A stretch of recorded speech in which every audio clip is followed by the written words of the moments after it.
Hello class. Now class, we are done with 4 lectures of wave optics, and in these 4 lectures we have completed the first part of this chapter, that is wave theory of light. जैसे कि मैंने कहा था कि first lecture में कि ये जो पर्टिकुलर चैप्टर है wave optics, it is a combination of 2 chapters, that is wave theory of light and interference and diffraction. So class, हमने फर्स्ट पार्ट जो है that is wave theory of light वो complete कर लिए. और ये wave theory of light में हमने लाइट का 3 प्रॉपर्टीज़ कवर किए, that is reflection, refraction and polarization. अरे यस और नो. अब क्लास बच क्या जाता है? Interference and diffraction. So class, from today in today's lecture we are going to start with second part of wave optics, that is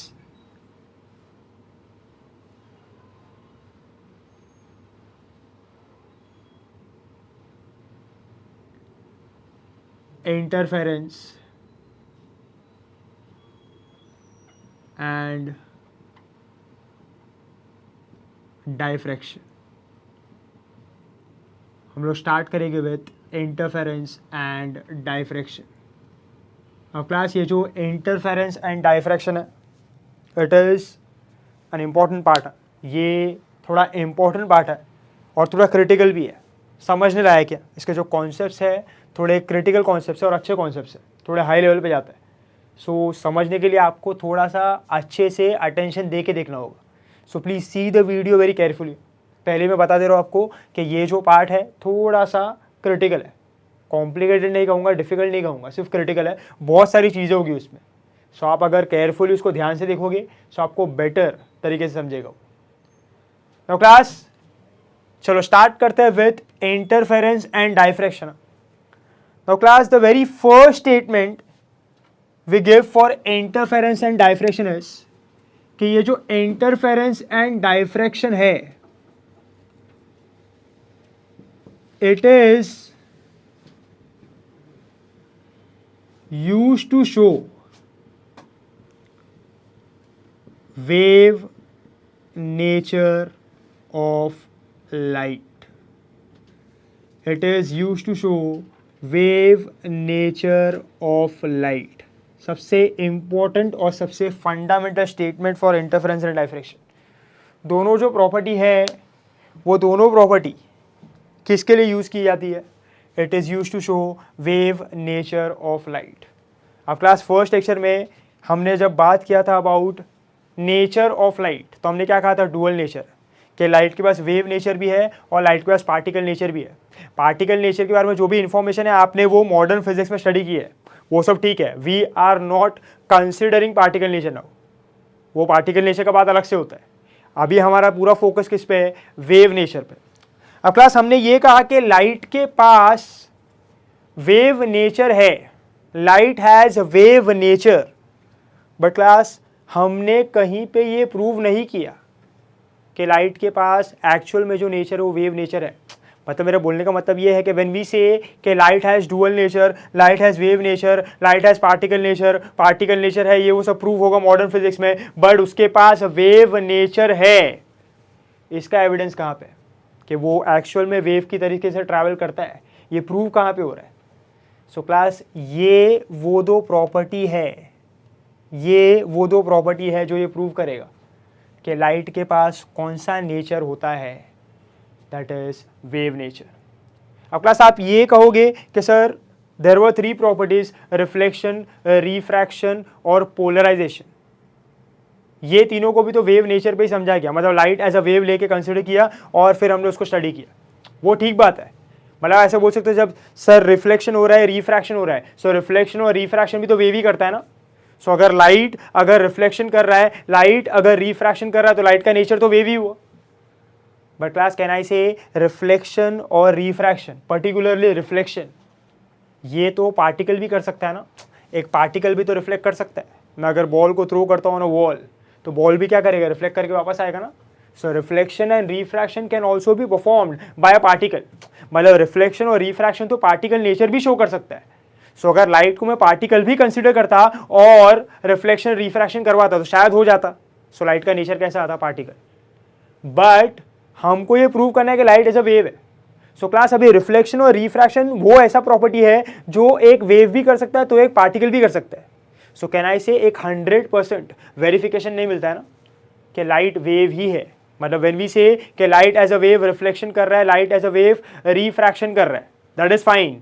but मैं ऐसा भी तो बोल सकता हूँ ना कि लाइट एज अ पार्टिकल भी रिफ्लेक्ट कर सकता है, रिफ्लेक्शन कर सकता है. अरे यस और no. So this does not prove कि लाइट के पास जो नेचर है वो वेव नेचर है 100%, क्योंकि रिफ्लेक्शन और रिफ्रैक्शन वो प्रॉपर्टी है which can be performed by particle also and wave also. So there is no justification. मैं बोलूंगा कि light as a wave reflection कर रहा है तो आप ऐसा बोलोगे लाइट एज अ पार्टिकल भी रिफ्लेक्ट कर सकता है, yes or no. So ये डिबेट चलता रहेगा. So can I say reflection and refraction cannot be used to prove this कि light has a wave nature. Do you get my point? और जब हमने पोलराइजेशन का बात किया था तो पोलराइजेशन एक ऐसा प्रॉपर्टी है जो लाइट के वेव के नेचर की बात करता है. मतलब लाइट अगर वेव है तो लाइट के वेव का नेचर कौन सा होगा, that is transverse nature. So polarization ये प्रूव करता है कि लाइट के वेव का नेचर ट्रांसवर्स है. बट ये अभी भी प्रूव नहीं हुआ है ना कि लाइट का जो नेचर है वो वेव नेचर है. सो क्लास ये वो दो प्रॉपर्टी होगा जो ये प्रूव करेगा. इंटरफेरेंस एंड डाइफ्रैक्शन वो प्रॉपर्टी होगा जो ये प्रूव करेगा कि लाइट का नेचर कौन सा होता है, वेव नेचर. क्योंकि क्लास इंटरफेरेंस एंड डाइफ्रैक्शन सिर्फ और सिर्फ एक वेव ही एग्जिबिट कर सकता है.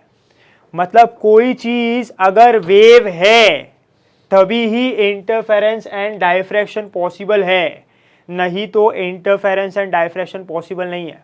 जैसे मैंने कहा कि रिफ्लेक्शन रिफ्रैक्शन वेव भी कर सकता है, पार्टिकल भी कर सकता है. पोलराइजेशन को तो हमने हटा ही दिया, बट इंटरफेरेंस एंड डाइफ्रैक्शन के केस में ऐसा नहीं होगा. There is no involvement of particle here. Interference and diffraction is strictly performed and followed by a wave. So class अगर लाइट इंटरफेरेंस एंड डाइफ्रैक्शन कर पाया, if light is able to perform interference and diffraction, what can you say? You can say कि light has wave nature. अरे yes or no? So class अभी हम ये chapter में यही देखने वाले कि लाइट इंटरफेरेंस भी करेगा, लाइट डाइफ्रैक्शन भी करेगा. कैसे करेगा वो सीखना है. और अगर वो इंटरफेरेंस और डाइफ्रैक्शन कर पाया तो हम क्या कहेंगे, लाइट का नेचर कौन सा है, wave. And we know it has wave nature, but here we are going to prove technically in terms of physics by the help of interference and diffraction. So I hope class इतना clear है आपको. सबसे पहली चीज. Second class ये हो गया first point का बात. सेकेंड इज क्लास अब ये जो इंटरफेरेंस एंड डाइफ्रैक्शन है, मैंने क्या कहा कि ये सिर्फ और सिर्फ एक वेव कर सकता है. Interference and diffraction can be performed only by a wave. Something is a wave, it can perform interference and diffraction. So class ये इंटरफेरेंस और डाइफ्रैक्शन वेव की वजह से होता है, बट जो इंटरफेरेंस एंड डाइफ्रैक्शन होगा उसका कॉज क्या होगा, मैं उसकी बात कर रहा हूं. What is the cause, how will interference and diffraction take place. कौन वो इंटरफेरेंस और डाइफ्रैक्शन होने में हेल्प करेगा, उसका कॉज क्या होगा. So class you have to remember कि वेव का एक प्रॉपर्टी होगा, वेव का एक फिनोमिना होगा जो ये इंटरफेरेंस और डाइफ्रैक्शन को ऐसा बोल सकते हैं कि जनरेट करेगा, इंटरफेरेंस और डाइफ्रैक्शन जनरेट करेगा. और वो जो वेव का प्रॉपर्टी है वो है superposition of waves. Superposition of waves. So class ये सुपरपोजिशन ऑफ वेव्स क्या है, तो क्लास ये superposition of waves is the cause for interference and diffraction. So जो इंटरफेरेंस होता है, जो डाइफ्रैक्शन होता है, वो दोनों किसकी वजह से होता है, it is due to superposition of waves. अब क्लास आपको ये समझना है कि ये interference of light, diffraction of light, ये दोनों अलग अलग प्रॉपर्टी है. Both are different property. Interference of light is different, diffraction of light is different. But for both, the cause is same. And can I say the use is same? Are you getting my point? Cause क्या है, superposition of wave. बताता क्या है? It shows wave nature of light. अब class अगर मैं technically बात करूँ ना, सो क्लास इंटरफेरेंस और डाइफ्रैक्शन में से इंटरफेरेंस जो था ना, इंटरफेरेंस ऑफ लाइट, ये पहले एक्सपेरिमेंटली अचीव किया गया था. मतलब do you get my point. Interference और डाइफ्रैक्शन में से सबसे पहले कौन सा परफॉर्म हुआ था, दैट वाज इंटरफेरेंस. मतलब इंटरफेरेंस को प्रैक्टिकली पहले अचीव किया गया था. और इंटरफेरेंस क्योंकि पहले अचीव किया गया है, सो कहना ऐसे इंटरफेरेंस वो प्रॉपर्टी था जिसने पहले ये शो किया ना कि लाइट का नेचर कैसा होता है, वेव नेचर। सो क्लास इसीलिए आपको बुक्स वगैरह में स्टेटमेंट मिलेगा कि interference of light shows wave nature of light, gives information about the wave nature of light. But दोनों करता है। इंटरफेरेंस को ज्यादा प्रेफरेंस क्यों दिया है? क्योंकि वो पहले हुआ है, और जो पहले होगा, जो पहला करेगा उसको पहला प्रेफरेंस ना। सो इसीलिए इंटरफेरेंस को ज्यादा प्रेफरेंस मिलता है कि इंटरफेरेंस ने प्रूव किया कि लाइट का नेचर कैसा होता है, वेव। दोनों प्रूव कर सकता है, बट हम ज्यादा प्रेफरेंस किसको देंगे? इंटरफेरेंस को, क्योंकि वो पहले एक्सपेरिमेंटली अचीव था। Do you get my point? अरे यस और नो? अब क्लास ये चैप्टर में हमको आगे कैसे बढ़ना है समझो अभी सेकेंड पार्ट में। So first we will study interference of light, कि सुपर पोजिशन ऑफ वेव्स की वजह से ये इंटरफेरेंस ऑफ लाइट कैसे होता है, ये इंटरफेरेंस ऑफ लाइट क्या है, what is interference, what is interference of light, इसमें क्या क्या डिटेलिंग है वो सब।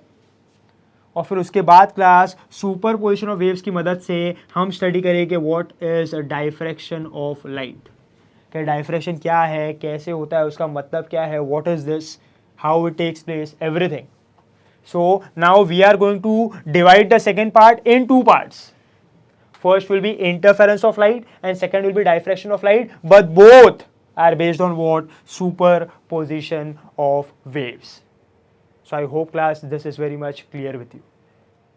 So class अभी ये चैप्टर का सबसे फर्स्ट पार्ट हम स्टार्ट करते हैं, that is interference of light. You know the cause, that is superposition of waves. So class सबसे पहले अब इंटरफेरेंस और डायफ्रैक्शन समझने पहले हमने क्या कहा, उसका कॉज क्या है? सुपरपोजिशन ना। सो सबसे पहले थोड़ा बहुत बात कर लेते हैं about superposition, superposition of waves. अब क्लास ये जो नाम है सुपरपोजिशन ऑफ वेव्स, इसका तो पूरा आपने चैप्टर पढ़ लिया है, you have studied this particular chapter. ये जो नाम है, ये पूरे नाम का आपने एक चैप्टर पढ़ा है, that is superposition of waves.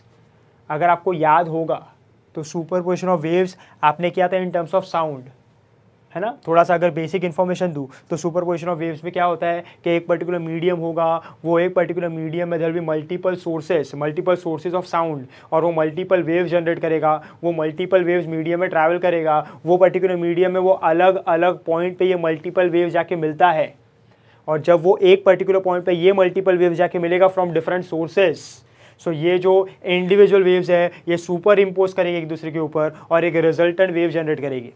Yes और नो? जिसकी वजह से क्या होगा, या तो साउंड का इफेक्ट बढ़ जाएगा या तो साउंड का इफेक्ट कम हो जाएगा, कंस्ट्रक्टिव इंटरफेरेंस होगा, डिस्ट्रक्टिव इंटरफेरेंस होगा। अरे यस और no? This particular phenomena is called as what? Superposition of waves. और फिर सुपरपोजिशन ऑफ वेव्स पे आपने एक कॉन्सेप्ट पढ़ा होगा, that is concept of beats. So basically concept of beats में होता क्या है, साउंड बढ़ता है कम होता है, साउंड बढ़ता है कम होता है, साउंड बढ़ता है कम होता है, there is waxing, there is waning, there is waxing, there is waning, है ना। Maximum intensity, minimum intensity, maximum intensity, minimum intensity. So ये जो हो रहा है ये किसकी वजह से हो रहा है? This is due to superposition ना, के two waves of almost same frequency, two or more waves of almost same frequency when they meet at a particular point in a particular medium, बोलो क्या होगा? they will superimpose. When they will superimpose, there will be either constructive or destructive interference, due to which there will be waxing and waning, maximum intensity, minimum, maximum, minimum, और क्या होगा? there will be formation of peaks. याद है? so वैसा ही कुछ है, ये वैसा ही कुछ सिमिलर होने वाला है यहाँ पे। वहाँ पे आपने इंटरफेरेंस ऑफ साउंड पढ़ा है, यहाँ पे मैं किसके बारे में बात कर रहा हूँ? About interference of light. Do you get my point? So class वहाँ पे जो पढ़ा है वही यहाँ पे पढ़ना है, सिर्फ एक और बार मैं ये सुपरपोजिशन ऑफ वेव्स क्या है ये डिस्कस कर लेता हूँ, फिर उसके बाद हम लोग मूव ऑन करते हैं in terms of interference of light. So class talking about superposition of waves, so class सबसे पहले बात करते हैं अबाउट द कंडीशंस। सबसे पहले कंडीशंस का बात कर लेते हैं क्लास। अगर आपको याद हो, सुपरपोजिशन ऑफ वेव्स होने के लिए कुछ कंडीशंस होते हैं। अब क्लास सबसे पहला अगर मैं बात करूं about superposition of waves is कि ये जो सुपरपोजिशन ऑफ वेव्स है ये किसके लिए एप्लीकेबल है? It is applicable for multiple sources emitting multiple waves.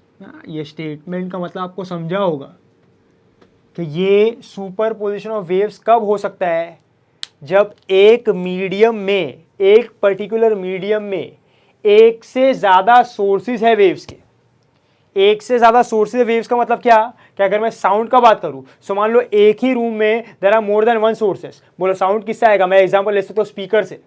सो एक ही मीडियम में एक से ज़्यादा स्पीकर है, 1 2 3 4, so there are multiple speakers emitting multiple sound waves, yes और नो। अगर मैं लाइट का बात करूं तो एक ही मीडियम में there are multiple sources of light, अभी भी जब देख रहे हो so there are multiple sources of light, एक लाइट यहाँ पे, एक लाइट यहाँ पे, एक लाइट यहाँ पे, सो मल्टीपल सोर्सेस, बोलो हर एक सोर्स वेव्स एमिट करेगा ना, so will say multiple waves. So ये सुपर पोजिशन ऑफ वेव्स का सबसे पहला पॉइंट क्या है, सबसे बेसिक पॉइंट कि ये कब हो सकता है कि जब एक मीडियम में जरा मल्टीपल सोर्सेस और वो मल्टीपल सोर्सेस क्या एमिट करेगा, मल्टीपल वेव्स। अरे यस और नो।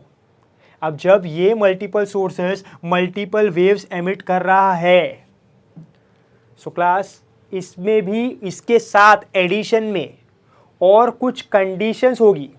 जब ये मल्टीपल सोर्सेस जो ये मल्टीपल वेव्स एमिट कर रहा है, जब वो जाके ये कंडीशन को सेटिस्फाई करेंगे, तब जाके क्या होगा, सुपर पोजिशन ऑफ वेव्स होगा। मेरी बात समझी? सुपर पोजिशन ऑफ वेव्स कब होगा, जब एक मीडियम में there are multiple sources emitting multiple waves, but जब ये multiple sources multiple waves emit करेंगे तो इनको कुछ कंडीशंस को भी सेटिस्फाई करना पड़ेगा, तब जाके कौन सा प्रॉपर्टी एग्जिबिट होगा, सुपर पोजिशन ऑफ वेव्स। सो अगर मैं बात करूं अबाउट अ कंडीशंस, सबसे पहला कंडीशन है सोर्सेस और waves must have same frequency. ये सबसे ज़्यादा इंपॉर्टेंट एसेंशियल कंडीशन है, सेम फ्रीक्वेंसी। मतलब मैंने बोला ना 1 2 3 4 स्पीकर है, 1 2 3 4 सोर्स ऑफ लाइट है, उनसे वेव्स आ रहा है ना, सो वेव का जो फ्रीक्वेंसी हो तो सोर्स पे डिपेंड करता है। सो जितने भी सोर्स आप मीडियम में कंसिडर करने वाले हो, जितने भी वेव्स उससे आने वाले हैं, उन सबका फ्रीक्वेंसी कैसा होना चाहिए, सेम। अरे यस और no. Next class, waves multiple waves, waves must travel in the same medium, waves must travel in the same medium. Do you get my point? So ये जो मल्टीपल सोर्सेज के multiple waves है, ये सब same medium में ही travel करने चाहिए, मतलब सारे सोर्सेज एक ही मीडियम में होना चाहिए, same medium. And third is, हर एक सोर्स से जो वेव्स आ रहा है, for every wave from the every source, it must have waves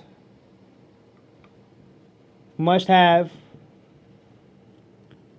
same amplitude. Waves का एम्पलीट्यूड कैसा होना चाहिए, सेम होना चाहिए। अरे यस और नो, बट ये जो है ना ये ऑप्शनल है, मतलब ये आइडियल कंडीशन ऐसा बोल सकते हो। अगर ये वेव्स का एम्पलीट्यूड सेम नहीं भी हुआ फिर भी सुपरपोजिशन होगा, बट अगर एम्पलीट्यूड सेम हुआ तो जो इफेक्ट आने वाला है, जो सुपरपोजिशन होने वाला है, वो और अच्छे से होगा। मतलब ये सिर्फ और सिर्फ किसके लिए, कि ये प्रॉपर्टी को और अच्छे से शो करने के लिए। सेम नहीं भी हुआ then also fine, but same हुआ तो वेल एंड गुड। बट ये दो कंडीशन जो है ये बहुत ज़्यादा इंपॉर्टेंट है, ये एग्जिबिट होना ही चाहिए, तभी सुपरपोजिशन ऑफ वेव्स होगा। सो क्लास दिमाग में बिठा लो, अगर याद नहीं है तो। सुपरपोजिशन ऑफ वेव्स कब होता है, जब एक मीडियम में देयर आर मल्टीपल सोर्सेस और हर एक सोर्स क्या एमिट कर रहा है, waves, so there are multiple waves. और जब ये मल्टीपल वेव्स कुछ कंडीशन को सेटिस्फाई करके पॉइंट्स पे मिलेगी, तब क्या होगा, सुपरपोजिशन होगा, है ना। उसके लिए कंडीशंस क्या है कि sources of waves must have same frequency, waves must travel in the same direction and waves must have same amplitude. So ये multiple sources emitting multiple waves, ये कंडीशन को सेटिस्फाई करती है तो सुपरपोजिशन ऑफ वेव्स होगा। Yes और no. So are you able to understand what are the conditions, are you able to recollect what are the conditions.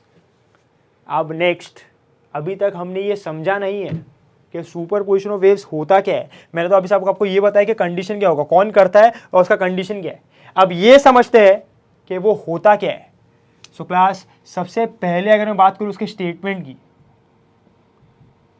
कि what is superposition of waves, understand करना है इसको, आपको याद भी होगा शायद ये।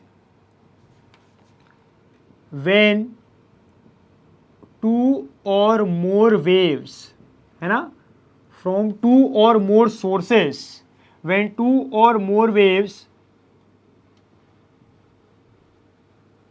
arrive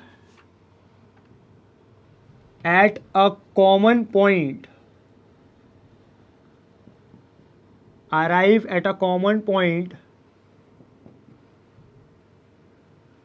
simultaneously, arrive at a same point simultaneously, such that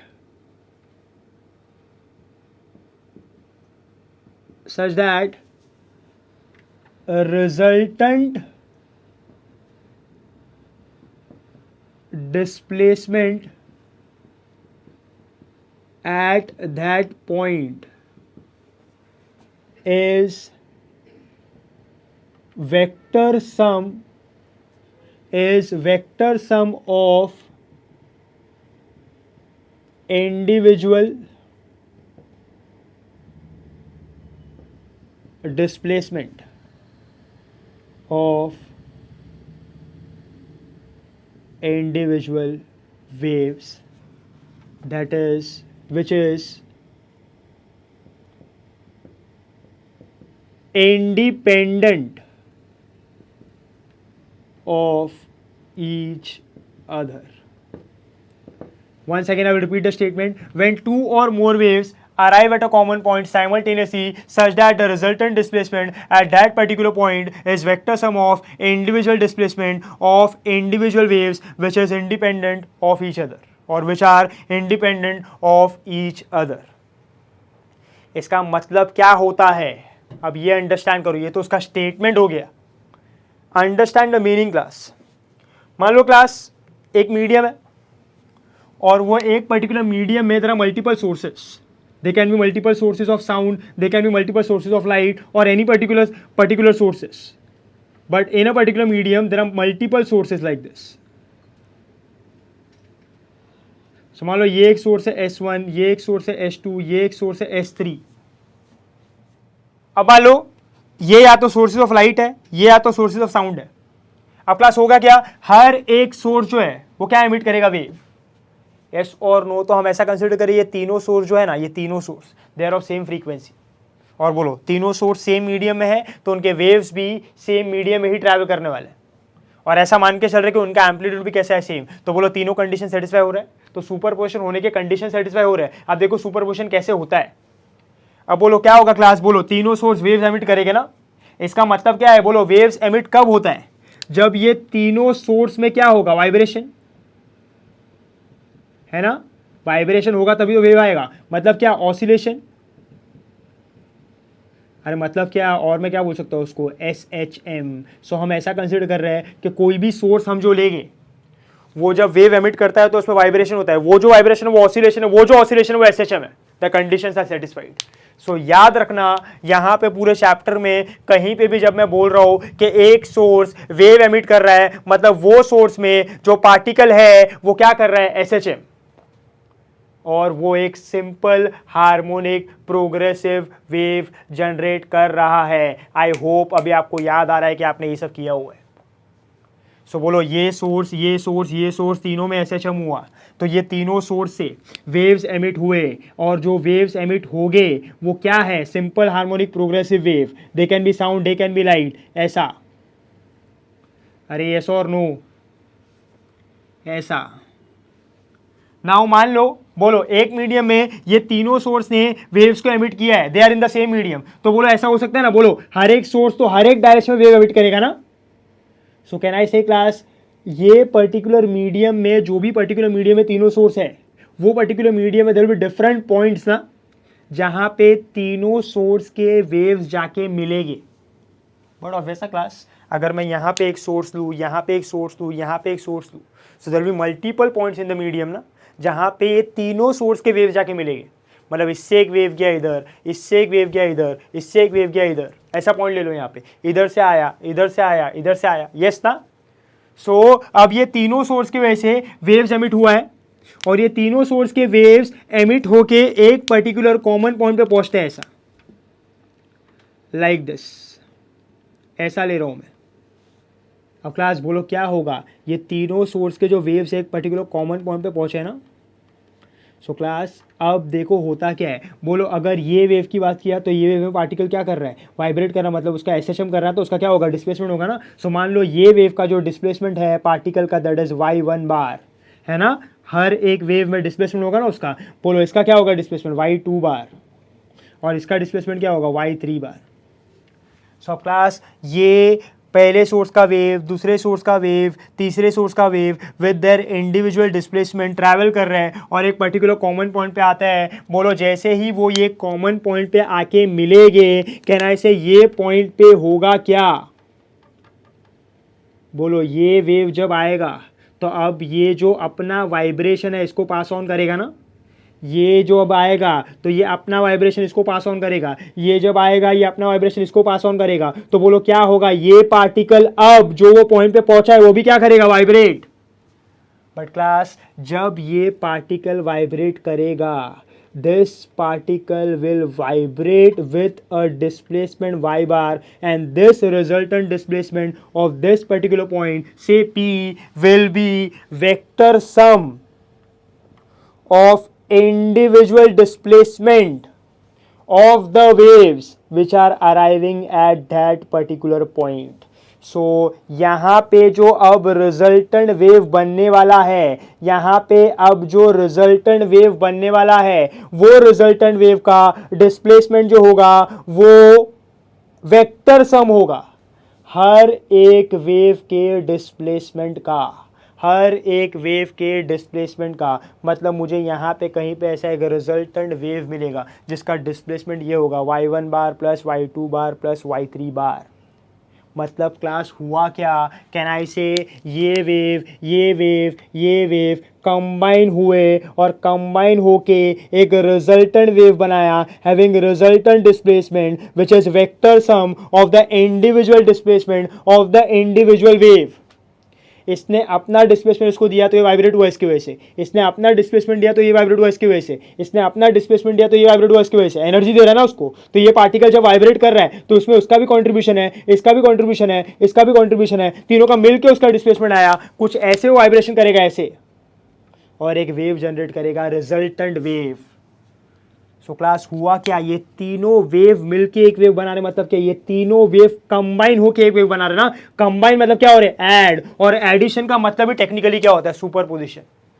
so class superposition का मतलब क्या है, टू ऐड अप, ऐड हो जाना, मिल जाना, यस और नो, कंबाइन हो जाना। तो यहां पे क्या हो रहा है, there is a combination effect ना, this is called as what, superposition of waves. तो सिंपल भाषा में ये होगा कि जब भी एक मीडियम में there will be multiple sources emitting multiple waves, so there will be different different points in the medium जहां पे ये मल्टीपल सोर्सेज के मल्टीपल वेव्स जाके मिलेंगे, और जब वो मिलेंगे तो ये तीनों जो भी सोर्सेज है मल्टीपल सोर्सेज उनके मल्टीपल वेव्स कंबाइन होंगे, ऐड होंगे और रिजल्टेंट वेव देंगे। There will be a resultant wave at that particular point. This is called as what, superposition of wave.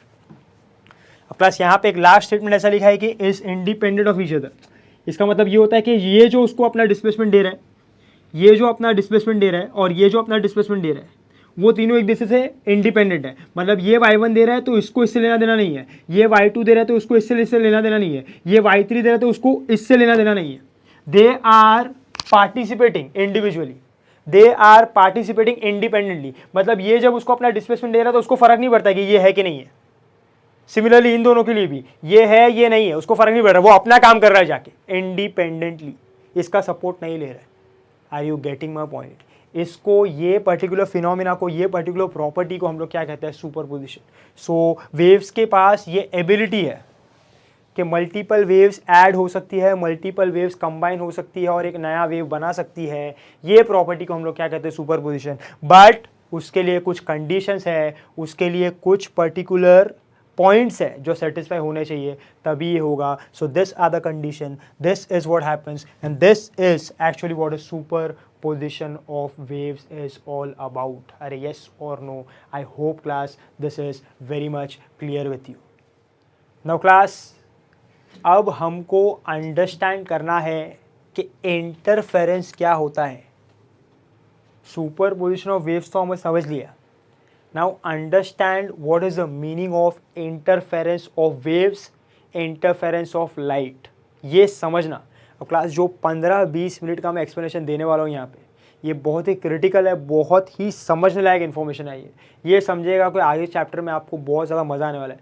You will enjoy the chapter, but understand this, repeat करके देखना 2-3 बार, but get my words correct and understand what is interference, इसको समझना अच्छे से।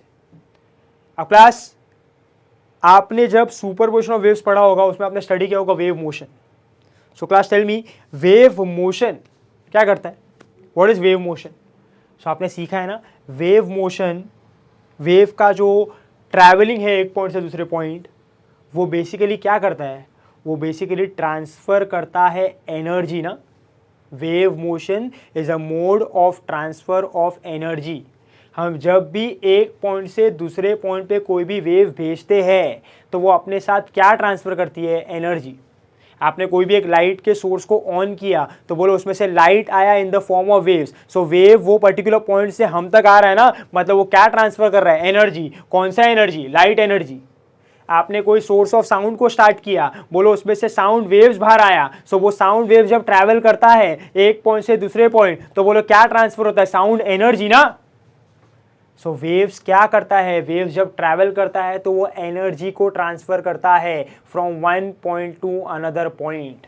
सो wave motion is a mode of transfer of energy. जब भी waves एक पर्टिकुलर सोर्स से अलग अलग डायरेक्शन में अलग अलग पॉइंट पे ट्रैवल करके पहुंचती है, सो वो पर्टिकुलर पॉइंट पे वो क्या ट्रांसफर करती है, एनर्जी। अरे यस और no, do you get my point? यही पॉइंट पे पूरा चैप्टर है। अब अंडरस्टैंड करना क्लास, मैं आगे क्या कह रहा हूं।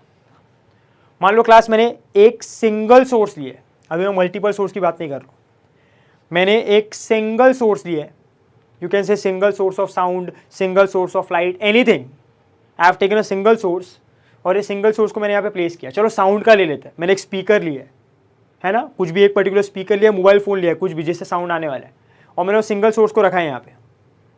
अब बोलो सिंगल सोर्स में वाइब्रेशन हुआ, एसएचएम हुआ, बोलो सिंपल हार्मोनिक प्रोग्रेसिव वेव्स बाहर आई, यस और no, in terms of sound. So बोलो अब ये साउंड वेव्स कहना है से हर एक पर्टिकुलर डायरेक्शन में ट्रैवल करेगी। अरे यस और no, this particular sound waves will travel in every possible direction. अब मान लो क्लास मैं ये मीडियम में कुछ पर्टिकुलर पॉइंट्स लेता हूँ जो ये पर्टिकुलर सोर्स से इक्वल डिस्टेंस पे, दे आर इक्वी डिस्टेंट। सो मान लो यहाँ पे पॉइंट लिया, यहाँ पे पॉइंट लिया, यहाँ पे पॉइंट लिया, यहाँ पे पॉइंट लिया। सो बोलो ये सोर्स ने क्या इमिट किया, साउंड वेव्स। बोलो ये वेव यहाँ पे पहुंचेगा, ये वेव यहाँ पे पहुंचेगा, ये वेव यहाँ पे पहुंचेगा, ये वेव यहाँ पे पहुंचेगा। बोलो हर एक पॉइंट पे पहुंच गया। बोलो as the points are equidistant, can I say हर एक पॉइंट पे ये वेव्स ने जो एनर्जी ट्रांसफ़र किया होगा वो सेम होगा। मतलब जब एक सोर्स है सो हर एक पॉइंट पे which are equidistance, the distribution of energy, the transfer of energy is uniform. So class मेरा स्टेटमेंट समझो, जब मीडियम में सिर्फ एक ही सोर्स है और ये एक ही सोर्स वेव्स एमिट कर रहा है और ये वेव्स जब एनर्जी ट्रांसफर कर रही है, तो ये जो मल्टीपल पॉइंट्स है मीडियम में उन पे जो एनर्जी ट्रांसफर हो रहा है, can I say it is uniform.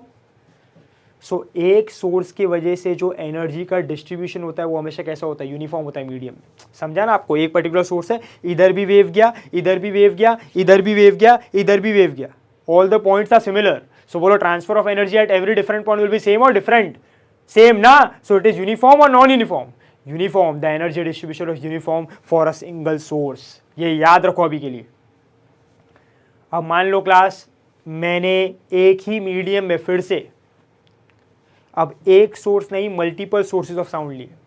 I am considering multiple speakers. मान लो यहाँ पे मैंने स्पीकर 1 रखा, स्पीकर 2 रखा, स्पीकर 3 रखा। अभी अंडरस्टैंड करना क्या होगा, बोलो हर एक सोर्स का फ्रीक्वेंसी सेम है। I am satisfying the condition. हर एक सोर्स जो वेव्स एमिट करने वाला सेम मीडियम में ट्रैवल करेगा और हर एक सोर्स का एम्पलीट्यूड भी सेम है। Everything is satisfied here. बोलो अब क्या होगा, ये तीनों सोर्स में वाइब्रेशन होगा, एसएचएम होगा, तीनों क्या एमिट करेंगे, वेव्स, और ये जो वेव्स है ये हर एक पॉसिबल डायरेक्शन में ट्रैवल करेंगे। सो ये सोर्स के वेव्स ट्रैवल करेंगे, ये सोर्स के वेव्स ट्रैवल करेंगे, ये सोर्स के वेव्स ट्रैवल करेंगे in every possible direction in that particular medium. Now can I say class, if I consider the same multiple number of points in the same medium, can I say now at this particular point सिर्फ एक ही source की वजह से waves नहीं पहुंचेंगे। बोलो multiple source की वजह से डिफरेंट मल्टीपल वेव्स वो पॉइंट पे पहुंचेंगे ना। सो अगर मैं ये पॉइंट लूँ, अगर मैं ये पॉइंट लूँ, अगर मैं ये पॉइंट लूँ, अगर मैं ये पॉइंट लूँ, अगर मैं ये पॉइंट लूँ, at different points, tell me, तीनों सोर्स की वजह से डिफरेंट वेव्स वहां पे पहुंचेंगे ना, which are having the same frequency in the same medium same amplitude. तो बोलो ये डिफरेंट पॉइंट्स पे जो डिफरेंट मल्टीपल सोर्स की वजह से डिफरेंट वेव्स गए हैं, 2 और मोर वेव्स, अब बोलो they are satisfying the condition, मतलब वो क्या करेंगे, they are going to perform what, superposition. क्या करेंगे वो, सुपर पोजिशन ऑफ वेव्स करेंगे। सो ये सोर्स 1 की वजह से, सोर्स 2 की वजह से, सोर्स 3 की वजह से, मान लो मैंने ये पॉइंट लिया, सो इससे एक वेव आया, इससे एक वेव आया, इससे एक वेव आया, बोलो ये पर्टिकुलर पॉइंट पे बाय सेटिस्फाइंग द कंडीशन। अब बोलो ये तीनों वेव ये पॉइंट पे आया, बोलो कंबाइन होगा, ऐड होगा, सुपर पोजिशन ऑफ वेव्स करेगा और क्या देगा, रिजल्टेंट वेव। ऐसे मल्टीपल नंबर ऑफ पॉइंट्स हो गए मीडियम में जिस पे ये प्रोसेस होगा सुपर पोजिशन का। So now in a particular medium at different multiple points the super position of waves is taking place. हमने सुपर पोजिशन ऑफ वेव्स को करवाया। सो क्लास अब देखो ऑब्जर्वेशन क्या आया, ऑब्जर्वेशन ये आया कि ये जो मल्टीपल पॉइंट्स पे हमने सुपर पोजिशन करवाया था, इसमें से कुछ पॉइंट्स ऐसे हैं जहाँ पे एनर्जी का डिस्ट्रीब्यूशन बढ़ गया, जहाँ पे एनर्जी बढ़ गया।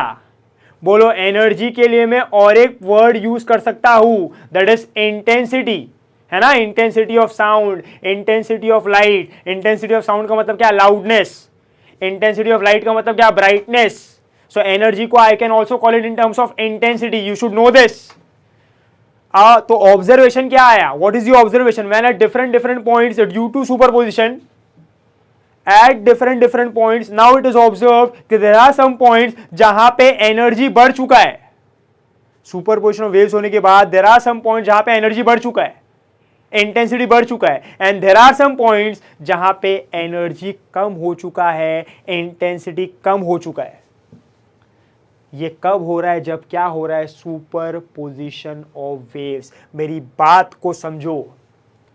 बोलो पहले जब सिंगल सोर्स था, यही मल्टीपल पॉइंट्स पे एनर्जी का डिस्ट्रीब्यूशन कैसा था, सेम। बट अब जब मल्टीपल सोर्सेस है और ये मल्टीपल सोर्सेस की वजह से यही पर्टिकुलर पॉइंट्स पे, यही मल्टीपल पॉइंट्स पे जब सुपरपोजिशन हो रहा है, सो कुछ पॉइंट्स ऐसे हैं जहां पे एनर्जी का डिस्ट्रीब्यूशन, इंटेंसिटी का डिस्ट्रीब्यूशन बढ़ चुका है, और कुछ पॉइंट्स ऐसे हैं जहां पे एनर्जी का डिस्ट्रीब्यूशन, इंटेंसिटी कम हो चुका है। सो नाउ टेल मी कि ये जो मल्टीपल पॉइंट्स हैं इन पे एनर्जी का डिस्ट्रीब्यूशन यूनिफॉर्म है कि नॉन यूनिफॉर्म है, इट इज़ यूनिफॉर्म और non uniform, tell me. Can I say it is non uniform ना, there are some points which has increase in energy, increase in intensity, there are some points which has decrease in intensity, decrease in energy. So now the energy distribution at different points in that particular medium is not uniform. Such an effect is called as interference of waves. या तो सिर्फ और सिर्फ क्या बोलोगे, interference. Such an effect is called as what, interference. Such an effect is called as interference. So class, superposition की वजह से मीडियम में क्या हुआ, बोलो डिफरेंट पॉइंट्स पे, कुछ पॉइंट्स पे एनर्जी बढ़ गया, कुछ पॉइंट्स पे एनर्जी कम हो गया, कुछ पॉइंट पे इंटेंसिटी बढ़ गया, कुछ पॉइंट पे इंटेंसिटी कम हो गया। यही डिफरेंट पॉइंट्स पे एनर्जी के बढ़ जाने को, एनर्जी के कम हो जाने को हम क्या कहते हैं, इंटरफेरेंस ऑफ वेव्स। क्या कहते हैं, इंटरफेरेंस।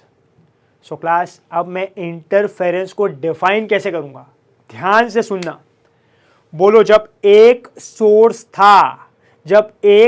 था, तो हर एक पॉइंट पे इन डिफरेंट मीडियम्स, ऐसा ना, जब एक सोर्स था, this is the source, so eight different points, ऐसा ले लिया मैंने, ये डिफरेंट पॉइंट्स लिए मैंने। सो बोलो हर एक, जब एक सोर्स था तो हर एक पॉइंट पे एनर्जी का डिस्ट्रीब्यूशन कैसा था, सेम ना, यस और no, the distribution of energy is what, same. But जैसे ही मैंने मल्टीपल सोर्सेज लिए, when I consider multiple sources, तो बोलो यही सब जो पॉइंट्स थे यहाँ पे ले लिया ऐसा। सो अब बोलो ये पर्टिकुलर पॉइंट्स पे ऐसा, जब इधर का वेव गया, इधर का वेव गया ऐसा, इधर का वेव गया, इधर का वेव गया, इधर का वेव गया ऐसा। सो कैन आई से क्लास, अभी ये जो हर एक अलग अलग पॉइंट है, अब बोलो ये सब अलग अलग पॉइंट पे क्या हुआ, सुपर पोजिशन ऑफ वेव्स हुआ। और ये सुपर पोजिशन ऑफ वेव्स की वजह से कुछ पॉइंट्स का एनर्जी बढ़ गया, कुछ पॉइंट का इंटेंसिटी बढ़ गया, और कुछ पॉइंट का एनर्जी कम हो गया, कुछ पॉइंट का इंटेंसिटी कम हो गया। ये एनर्जी के बढ़ जाने को, ये एनर्जी के कम हो जाने को हम क्या कहते हैं, इंटरफेरेंस। समझो ना, बोलो क्या हो रहा है। पहले जब एक सोर्स था सो हर एक पॉइंट पे एनर्जी का डिस्ट्रीब्यूशन यूनिफॉर्म था, सेम था। नाउ कैन आई से मल्टीपल सोर्सेस की वजह से जब सुपर पोजिशन हुआ, सो बोलो पॉइंट्स के एनर्जी चेंज हुए ना, कुछ पॉइंट्स पे बढ़ गए, कुछ पॉइंट्स पे कम हो गए। इसका मतलब क्या, there is redistribution of energy, there is what, redistribution of energy or modification in intensity, there is redistribution of energy or modification in intensity at different points in a medium due to what, due to superposition of waves. This effect is called as interference of waves. क्या कहते हैं इसको, interference of waves. एक medium में different points पे super position होने के वजह से जो एनर्जी में चेंज आता है, इसको हम क्या कहते हैं, इंटरफेरेंस ऑफ वेव्स। समझो मेरी बात को क्लास, प्लीज समझो। जब एक सोर्स था तो हर एक पॉइंट पे एनर्जी का डिस्ट्रीब्यूशन सेम था, पर जब मल्टीपल सोर्स है और जब डिफरेंट पॉइंट्स पे सुपर पोजिशन हुआ तो डिफरेंट पॉइंट्स पे एनर्जी का डिस्ट्रीब्यूशन सेम नहीं है। कुछ पॉइंट्स पे एनर्जी का डिस्ट्रीब्यूशन बढ़ चुका है, इंटेंसिटी बढ़ चुका है, कुछ पॉइंट्स पे एनर्जी का डिस्ट्रीब्यूशन कम हो चुका है, इंटेंसिटी कम हो चुका है। So tell me now, the distribution is uniform और non uniform? It is non uniform ना। एंड कैन आई से पहले यूनिफॉर्म था, अब नॉन यूनिफॉर्म हुआ है, मतलब क्या हुआ है, रीडिस्ट्रीब्यूशन ऑफ एनर्जी और मॉडिफिकेशन इन इंटेंसिटी। किसके वजह से, सुपर पोजिशन ऑफ वेव्स। तो ये जो इफेक्ट हो रहा है सुपर पोजिशन ऑफ वेव्स की वजह से, रीडिस्ट्रीब्यूशन ऑफ एनर्जी हो रहा है सुपर पोजिशन ऑफ वेव्स की वजह से, मॉडिफिकेशन इन इंटेंसिटी आ रहा है सुपर पोजिशन ऑफ वेव्स की वजह से, इसी को हम कहते हैं इंटरफेरेंस ऑफ वेव्स। क्या कहते हैं इसको, interference of waves. Am I clear with this class? This effect is called as interference of wave. So class, now when I talk about interference of waves, so देखो हम इसको कैसे define करते हैं, हम इसके बारे में क्या इंफॉर्मेशन लिखना है, अंडरस्टैंड करना है इसको।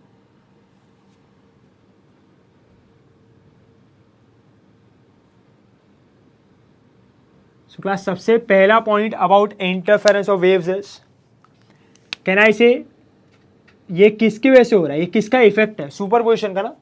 सुपरपोजिशन हुआ तो इंटरफेरेंस हुआ, एनर्जी चेंज हुआ, रीडिस्ट्रीब्यूशन ऑफ एनर्जी हुआ। So class, interference of wave को हम क्या कहेंगे, it is effect of superposition of waves. किसका इफेक्ट है ये, सुपर पोजिशन ऑफ वेव्स का। Do you get my point? So ये सुपर पोजिशन ऑफ वेव्स के इफेक्ट को हम क्या कहेंगे, इंटरफेरेंस ऑफ वेव। तो सुपर पोजिशन होगा, उसका जो इफेक्ट आएगा दैट इज इंटरफेरेंस। डेफिनेशन क्या होगा समझो, what is the definition, understand the definition. Definition is redistribution of energy. अभी हमने बोला ना, डिस्ट्रीब्यूशन ऑफ एनर्जी और मॉडिफिकेशन इन इंटेंसिटी, और मॉडिफिकेशन इन इंटेंसिटी ऑफ, क्या कहिए हम लोग, रीडिस्ट्रीब्यूशन ऑफ एनर्जी और modification in intensity at different points in a medium। बोलो किसकी वजह से हुआ, due to superposition of waves. This is what is interference of wave. This is called as interference of wave. तो एक medium में क्योंकि मल्टीपल सोर्सेज है, ये मल्टीपल सोर्सेज के वजह से मल्टीपल पॉइंट्स पे सुपरपोजिशन हो रहा है, और ये मल्टीपल पॉइंट्स पे जब सुपरपोजिशन होगा सो कुछ पॉइंट्स पे एनर्जी बढ़ेगा, कुछ पॉइंट्स पे एनर्जी कम होगा. इसका मतलब क्या हो रहा है कि पहले जब एक सोर्स था तो एनर्जी का डिस्ट्रीब्यूशन यूनिफॉर्म था, अब मल्टीपल सोर्स की वजह से, मल्टीपल सोर्सेज की वजह से एनर्जी का डिस्ट्रीब्यूशन यूनिफॉर्म नहीं है. सो हुआ क्या, पहले यूनिफॉर्म फिर नॉन यूनिफॉर्म. पहले हर एक पॉइंट पे सेम, अभी हर एक पॉइंट पे अलग अलग, कुछ पॉइंट्स पे ज्यादा, कुछ पॉइंट्स पे कम. सो क्या हुआ, रीडिस्ट्रीब्यूशन ऑफ एनर्जी और मॉडिफिकेशन इन इंटेंसिटी ना. एनर्जी चेंज हुआ, पॉइंट्स का रीडिस्ट्रीब्यूट हुआ. पहले सबका सेम था, अभी अलग अलग है, किसी का ज्यादा है, किसी का कम है. और मॉडिफिकेशन इन इंटेंसिटी, किसी का इंटेंसिटी बढ़ गया, किसी का इंटेंसिटी कम हो गया, पहले सबका सेम था. बोले सब किसकी वजह से हुआ, due to superposition of waves. इसको हम क्या कहते हैं, इसको हम कहते हैं interference of waves. So class simple सा फंडा है, आपको याद रखना है, दिमाग में बिठा लो ये कि एक सोर्स था, एक सोर्स की वजह से वेव्स गया, हर एक पॉइंट पे जो एनर्जी का डिस्ट्रीब्यूशन किया वो कैसा किया, सेम यूनिफॉर्म. फिर हमने मल्टीपल सोर्सेज लिया, कंडीशन को सेटिस्फाई किया, मल्टीपल वेव्स गए, डिफरेंट सेम पॉइंट्स पे मिले, मतलब डिफरेंट जो सेम पॉइंट हमने पहले कंसिडर किया था वही डिफरेंट पॉइंट्स पे मिले, वही जो पहले थे. अब ये सब पॉइंट्स पे क्या हुआ, सुपरपोजिशन हुआ. ये सुपरपोजिशन की वजह से कुछ पॉइंट्स का एनर्जी बढ़ गया, कुछ पॉइंट्स का एनर्जी कम हो गया, तो रीडिस्ट्रीब्यूशन ऑफ एनर्जी हुआ, मॉडिफिकेशन इंटेंसिटी आया. इसी को हमने क्या कहा, interference of waves. Do you get my point, अरे यस और नो. अब क्लास दिमाग में ये सवाल आना चाहिए, या तो उसके पहले चलो अगर मैं एग्जाम्पल लूँ, ये आपने पढ़ा है ना, ये चीज़ आपने पढ़ी है.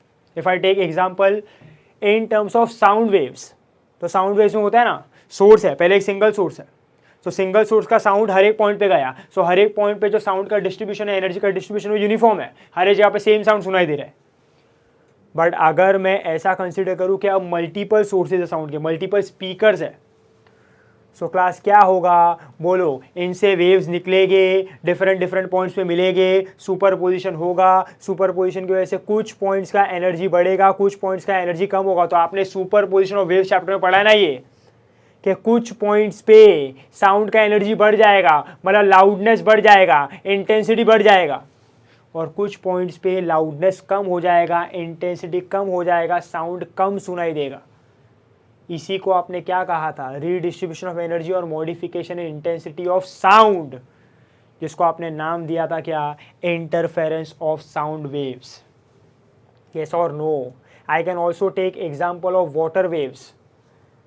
Class you go to a beach, you see water waves ना, सो यू कैन सी ना कि कुछ पॉइंट्स पे वेव्स आ रहे हैं और वेव्स मिलके एनर्जी बढ़ जा रहा है, बड़ा सा वेव आ रहा है, इंटेंसिटी ज़्यादा है, और कुछ पॉइंट पे वेव्स मिल रहे हैं, मिलने के बाद डिसॉल्व हो जा रहे हैं, एनर्जी कम हो जा रहा है. So at some points the energy is increasing, at some point the energy is decreasing, there is redistribution of energy, there is modification in intensity of water waves. This is called as what, interference of water waves. अरे yes और no, ये सब आपने पढ़ा है, वही बता रहा हूँ मैं, और कुछ नया नहीं है. यस और नो. बोलो लाइट के टर्म्स में क्या होगा, what will happen in terms of light. Now I am talking about light. So light के टर्म्स में जब एक सिंगल सोर्स होगा तो हर एक पॉइंट पे लाइट का जो एनर्जी का डिस्ट्रीब्यूशन वो सेम है, हर एक पॉइंट पे लाइट सेम है, which are equidistant, the points which are equidistant. But अब अगर मैं मल्टीपल सोर्सेज ऑफ लाइट लेता हूँ, 1 2 3 ऐसा, सो बोलो क्या होगा, इनसे मल्टीपल वेव जाएगा, डिफरेंट पॉइंट्स पे मिलेगा, बोलो सुपरपोजिशन होगा, there will be some point जहाँ पे एनर्जी बढ़ जाएगा, सो वो पॉइंट का इंटेंसिटी बढ़ जाएगा. Intensity in terms of light मतलब क्या, ब्राइटनेस बढ़ जाएगा, और कुछ पॉइंट्स ऐसे होंगे जहां पे एनर्जी कम हो जाएगा, इंटेंसिटी कम हो जाएगा, वहां पे ब्राइटनेस कम होगा. कहना इसे ब्राइटनेस कम मतलब डार्कनेस ना, मतलब वहां पे लाइट कम दिखाई देगा.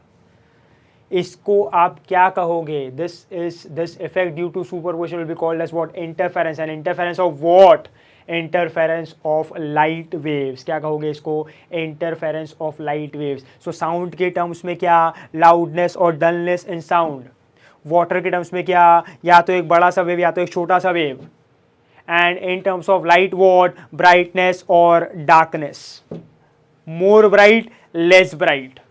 So जब light waves more than two light waves will meet at a point, there are more than two sources in a medium and more than two waves travel at a particular point simultaneously at different points simultaneously. What will happen? Superposition of waves will take place, and due to which interference effect will take place, due to which some points पे energy बढ़ जाएगा, some points पे energy कम हो जाएगा, some points will be more bright, some points will be less bright. Brightness, darkness. अरे yes और no, इसको आप क्या कहोगे? Interference of light waves. क्या कहोगे?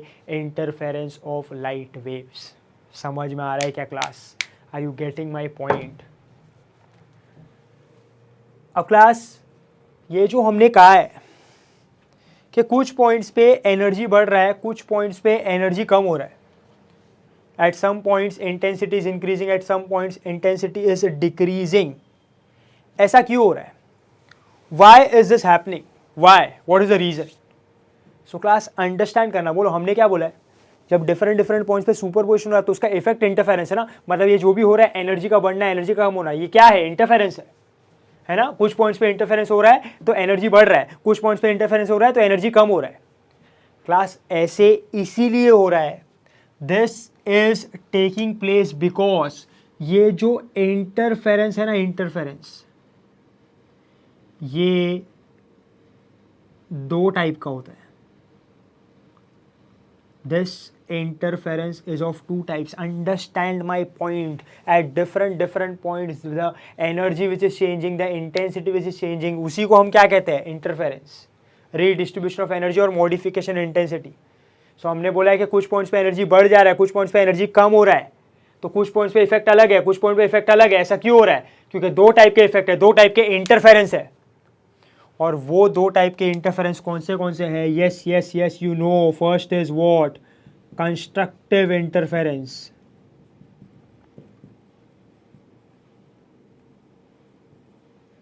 And second is what?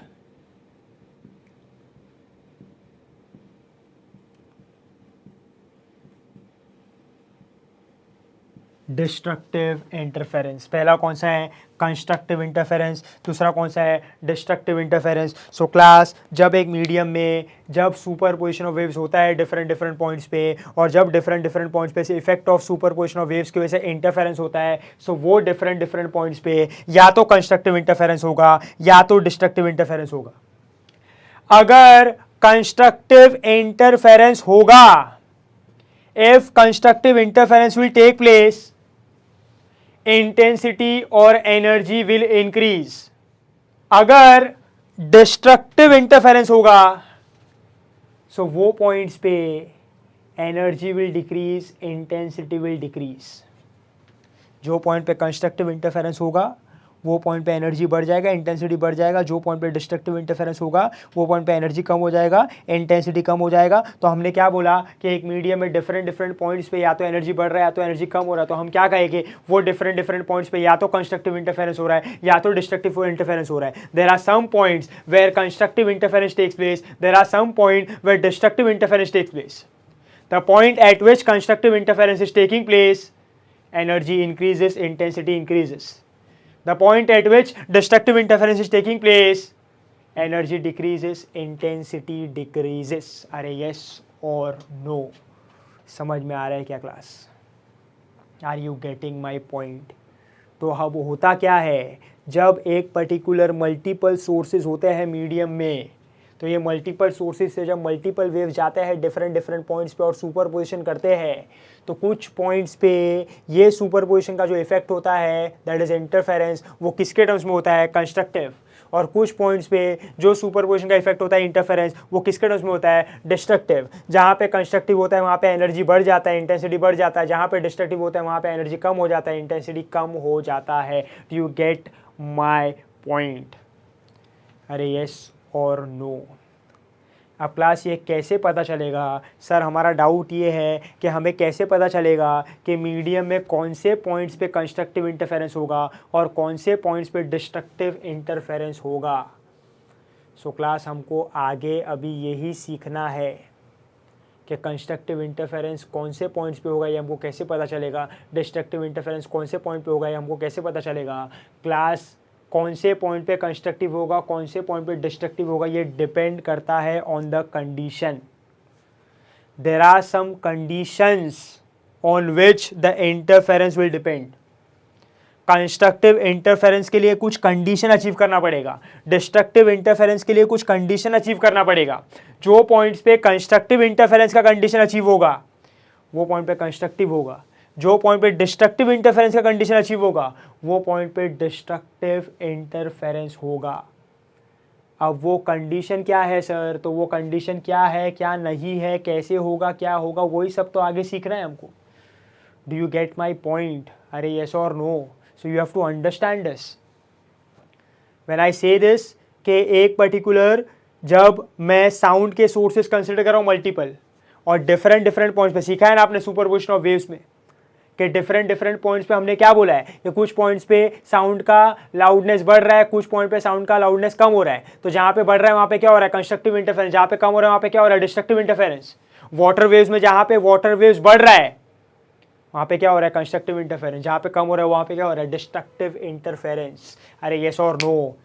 Similarly in terms of light, बोलो लाइट के वेव्स जब मिल रहे हैं सुपरपोजिशन कर रहे हैं तो कुछ पॉइंट्स पे कंस्ट्रक्टिव इंटरफेरेंस हो रहा है तो लाइट का ब्राइटनेस बढ़ रहा है, कुछ पॉइंट पे डिस्ट्रक्टिव इंटरफेरेंस हो रहा है तो लाइट का ब्राइटनेस कम हो रहा है. Do you get my point? Do you understand my point? So ये दोनों की वजह से होता है. वो कौन से पॉइंट पे कंस्ट्रक्टिव होगा कौन से पॉइंट पे डिस्ट्रक्टिव होगा, this will depend on the conditions. If you achieve the condition for that particular interference will take place at that particular point. समझ में आ रहा है कि अब क्लास नेक्स्ट समझ लो ये कंडीशंस के बारे में, कौन से कंडीशंस क्या है कंस्ट्रक्टिव और डिस्ट्रक्टिव के लिए इसके बारे में बात करते हैं. सबसे पहले अंडरस्टैंड कर लो कि कंस्ट्रक्टिव कैसा होता है और डिस्ट्रक्टिव कैसा होता है. कंस्ट्रक्टिव में क्यों इंटेंसिटी बढ़ जाता है, डिस्ट्रक्टिव में क्यों इंटेंसिटी कम हो जाता है. Understand this. So when I talk about constructive interference,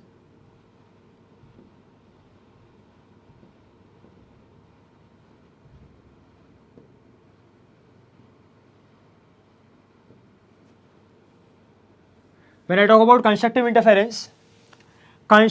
interference जो पॉइंट पे कंस्ट्रक्टिव इंटरफेरेंस होगा, जो पॉइंट पे मल्टीपल वेव्स मिलके कंस्ट्रक्टिव इंटरफेरेंस करेगी, तो देखो वो कब होगा. What is the condition? Now condition says जो पॉइंट पे ये कंस्ट्रक्टिव इंटरफेरेंस हो रहा है और वो पॉइंट्स पे जो वेव्स मिल रहे हैं they should be in phase. They should be in phase. ये बड़ा ही इंपॉर्टेंट पॉइंट है. They should be in phase. In phase का मतलब क्या होता है देखो क्लास, मान लो एक पर्टिकुलर पॉइंट पे ऐसा दो वेव आया लाइक दिस.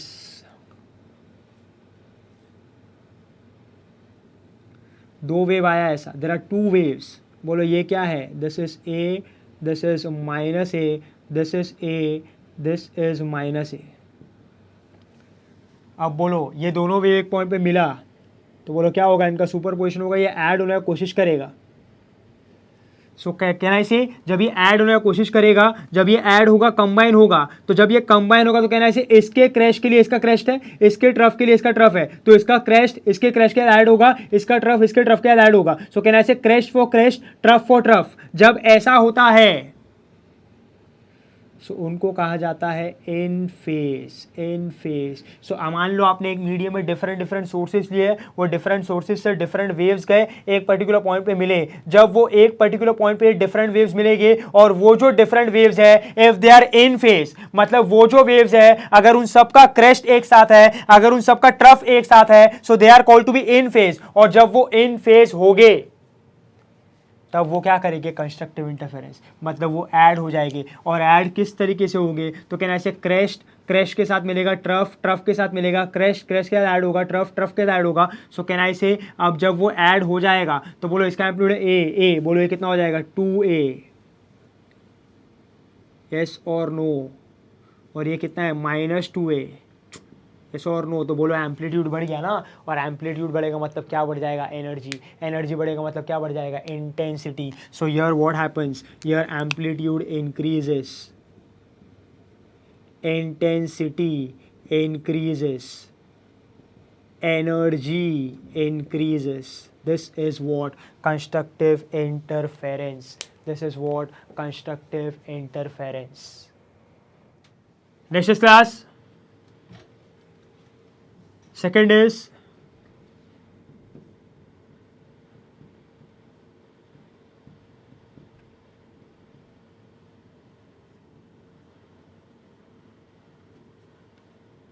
destructive interference. अब क्लास अंडरस्टैंड करना कंडीशन फॉर डिस्ट्रक्टिव इंटरफेरेंस. इसका कंडीशन देखो क्या होगा. इसका कंडीशन ये होगा कि जो पॉइंट पे जो वेव्स मिल रही है, जो सुपरपोजिशन करने वाली है, they must be out of phase. They must be what? Out of phase. Out of phase का मतलब क्या होगा क्लास? अभी आपको पता होगा. बोलो, ये एक वेव आया ऐसा, ये एक वेव आया ऐसा, है ना. तो इसका एम्पलीट्यूड क्या है? ए. इसका क्या है? माइनस ए. इसका क्या है? माइनस ए. इसका क्या है? ए. सो बोलो क्या होगा? अब ये ऐड होगा ना, सुपर पोजिशन करेगा. सो बोलो, अब आप अगर देखो, जब ये ऐड होगा साथ में आएगा, कंबाइन होगा, तो बोलो इसका क्रेस्ट, इसका ट्रफ, इसका ट्रफ, इसका crest. So there is crest and trough, there is trough and crest, sorry crest. So बोलो क्रेस्ट के लिए क्या है? ट्रफ है ना, और ट्रफ के लिए क्या है? क्रेस्ट है ना. सो इसको हम क्या कहेंगे?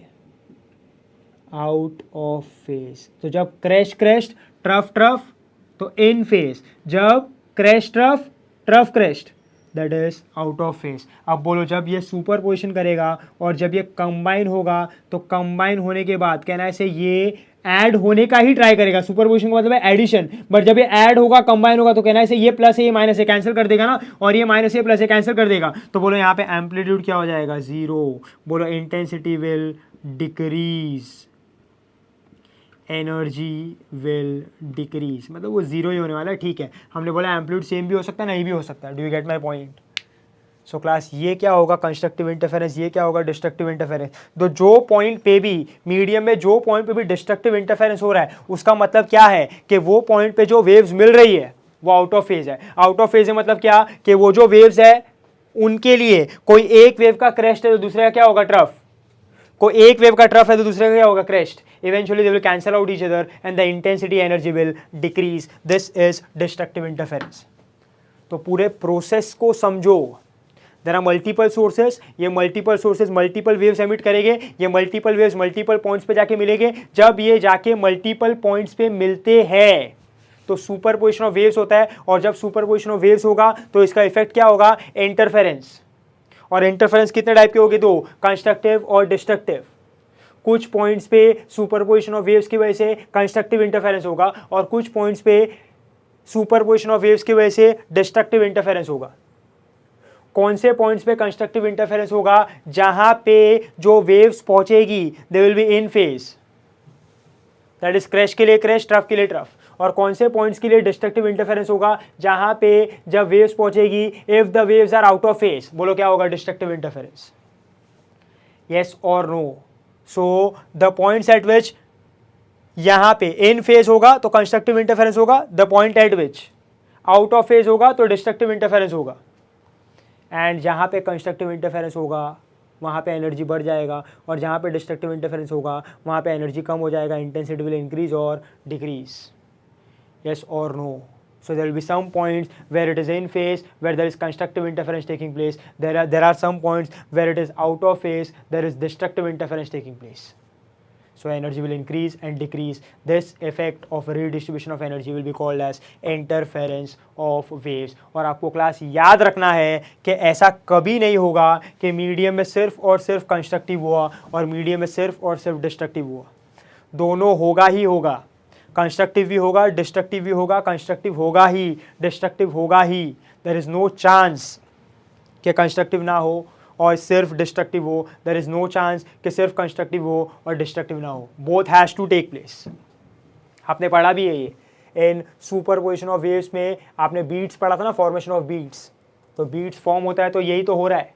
सुपरपोजिशन ऑफ वेव्स हो रहा है. सुपरपोजिशन ऑफ वेव्स की वजह से साउंड वेव्स का सुपरपोजिशन हो रहा है ना. सुपरपोजिशन ऑफ साउंड वेव्स की वजह से बोलो कुछ पॉइंट्स पे एनर्जी बढ़ रहा है, कुछ पॉइंट्स पे एनर्जी कम हो रहा है। ये क्यों हो रहा है? क्योंकि कुछ पॉइंट्स पे कंस्ट्रक्टिव इंटरफेरेंस हो रहा है, कुछ पॉइंट पे डिस्ट्रक्टिव इंटरफेरेंस हो रहा है। क्यों हो रहा है? क्योंकि कुछ पॉइंट्स पे the waves are in phase, कुछ पॉइंट्स पे the waves are in out of phase.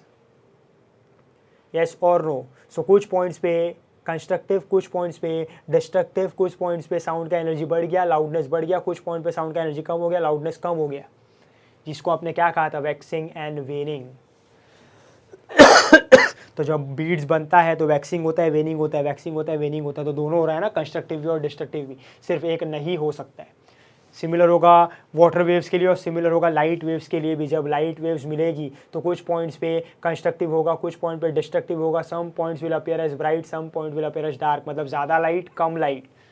इसको हम क्या कहेंगे? Interference of wave. यस और नो? समझ में आ रहा है क्लास?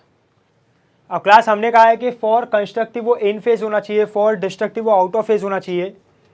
सो क्लास ऐसे कौन से पॉइंट्स हो गए जिसपे वो इन फेज होगा, ऐसे कौन से पॉइंट्स हो गए जिसमें वो आउट ऑफ फेज होगा?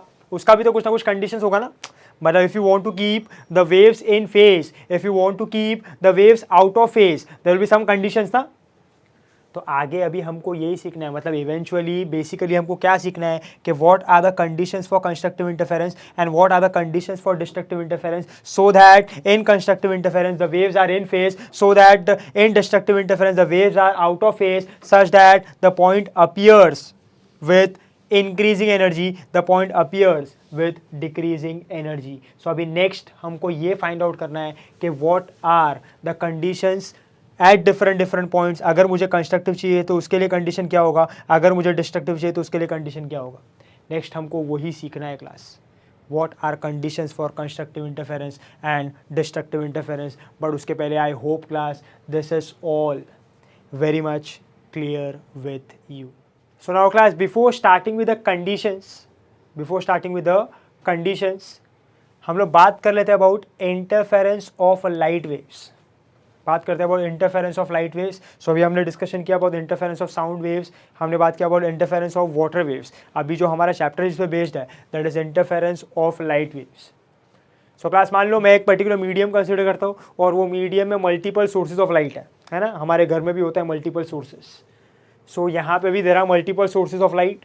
अब बोलो ये जो मल्टीपल सोर्सेज ऑफ लाइट है मैं ऐसा कंसिडर कर रहा हूँ कि इन सब का फ्रीक्वेंसी सेम है। अब क्लास में यहाँ पे एक पॉइंट बोलो जिसमें फिर से आऊँगा। मैं ऐसा कंसिडर कर रहा हूँ कि there are n number of sources in the medium having same frequency. अलग अलग सोर्स है और मैं ऐसा कंसिडर कर रहा हूँ कि उनका फ्रीक्वेंसी सेम है। मैं ये सिर्फ कंसिडर कर रहा हूँ, एक्चुअल में ये सोर्सेज का फ्रीक्वेंसी सेम नहीं होता है। दो अलग सोर्स का फ्रीक्वेंसी कभी भी सेम नहीं हो सकता है। आप मुझे बोलोगे दो बल्ब है, एक 60 वॉट का एक 60 वॉट का, इन दोनों का फ्रीक्वेंसी सेम है। नो, उनका फ्रीक्वेंसी सेम नहीं होगा, अलग होगा। सर कैसे, क्या, ऐसा क्यों बोल रहे हो आप? तो इसके ऊपर मैं आऊँगा। बट याद रखो in terms of light sources two different sources can not have same frequency.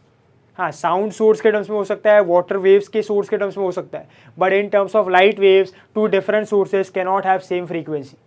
Why, we will come to it. But अभी मैं ऐसा सिर्फ एज्यूम कर रहा हूँ, ऐसा मैं कंसिडर कर रहा हूँ कि there are different sources of light in a medium और ये डिफरेंट सोर्सेज का फ्रीक्वेंसी सेम है। तो बोलो फ्रीक्वेंसी सेम है, उनके वेव सेम मीडियम में ट्रैवल कर रहे हैं और उनका एम्पलीट्यूड भी सेम है। अब क्लास होगा क्या, बोलो।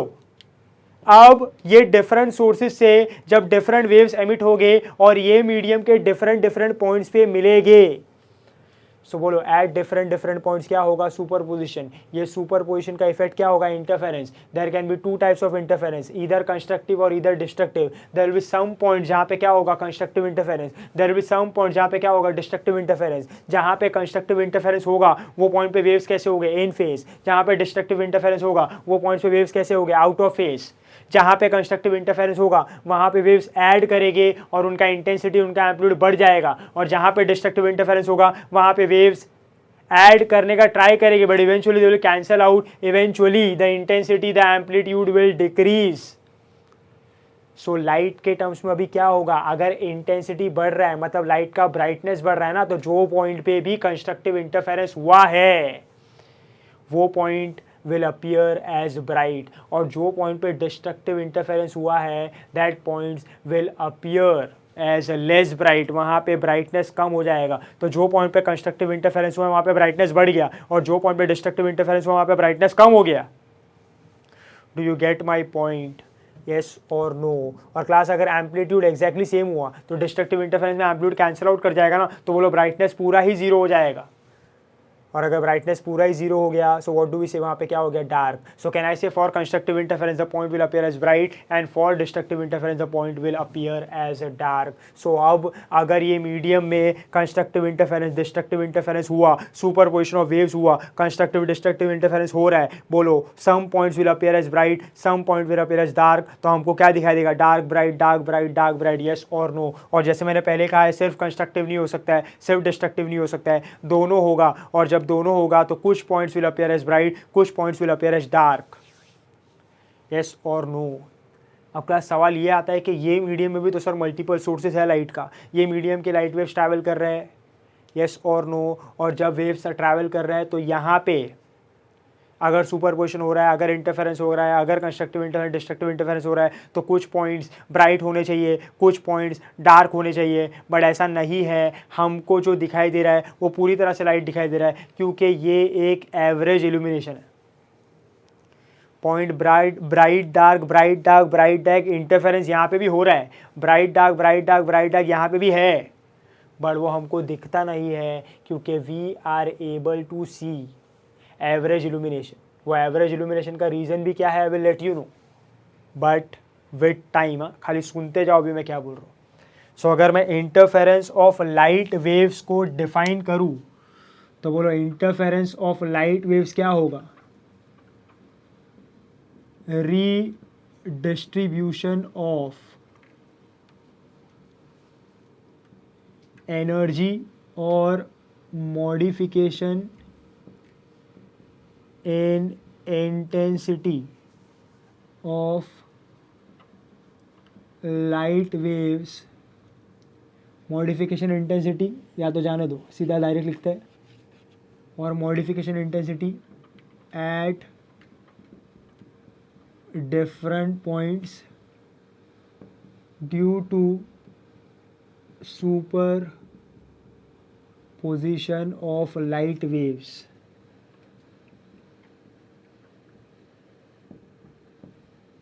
is called interference of light waves। बोलो साउंड के टर्म्स में क्या होता है, पॉइंट या तो लाउड या तो डल, वाटर के टर्म्स में एम्पलीट्यूड या तो ज़्यादा या तो कम। बोलो for constructive interference in terms of light, for constructive interference point is bright, for destructive interference point is dark, yes or no। तो ये होगा कंस्ट्रक्टिव और ये क्या होगा डिस्ट्रक्टिव, पॉइंट इज ब्राइट और पॉइंट इज डार्क। ये पूरी तरह से ब्राइट कब होगा, जब दोनों का एम्पलीट्यूड सेम है, ये पूरी तरह से डार्क कब होगा, जब दोनों का एम्पलीट्यूड सेम है, कैंसिल आउट करेगा ना। बट अगर एम्पलीट्यूड अलग अलग है तो ये पॉइंट ब्राइट अपीयर करेगा, ये पूरी तरह से डार्क नहीं होगा, ये होगा less bright. Do you get my point, है ना, कैंसिल आउट नहीं करेगा पूरा amplitude. So this is what is interference of light wave.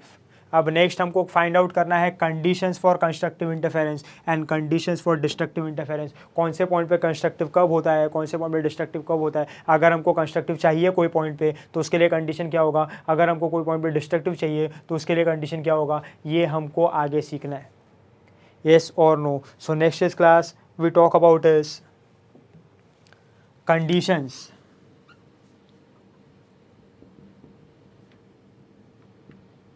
for constructive interference and destructive interference। समझ में आ रहा है class, condition for constructive interference and destructive interference. So class अभी नेक्स्ट फाइंड आउट करते हैं हम लोग conditions for constructive interference and destructive interference. मान लो क्लास मैंने यहाँ पे दो सोर्स लिए, there are two sources A and B, sources of light, हम लोग ऐसा कंसिडर कर रहे हैं कि ये दोनों सोर्सेज का फ्रीक्वेंसी सेम है, उनका वेव सेम मीडियम में ट्रैवल करेगा और उनका एम्पलीट्यूड और intensity may be same may not be same. और मैंने सामने यहाँ पे एक स्क्रीन कंसिडर किया है जहाँ पे इसका वेव्स आके मिलेगा, यस और नो। अब क्लास मान लो यहाँ पे ये ए में, सोर्स ए में वाइब्रेशन हुआ, SHM हुआ, बोलो SHM होगा तो सिंपल हार्मोनिक प्रोग्रेसिव वेव बनेगा। मान लो जब इसका सिंपल हार्मोनिक प्रोग्रेसिव वेव्स बनेगा तो उसके वेव्स हर एक पॉसिबल डायरेक्शन में जाएंगे ना। मान लो बहुत सारे वेव्स में से एक वेव ट्रैवल करके यहाँ पे आता है ऐसा,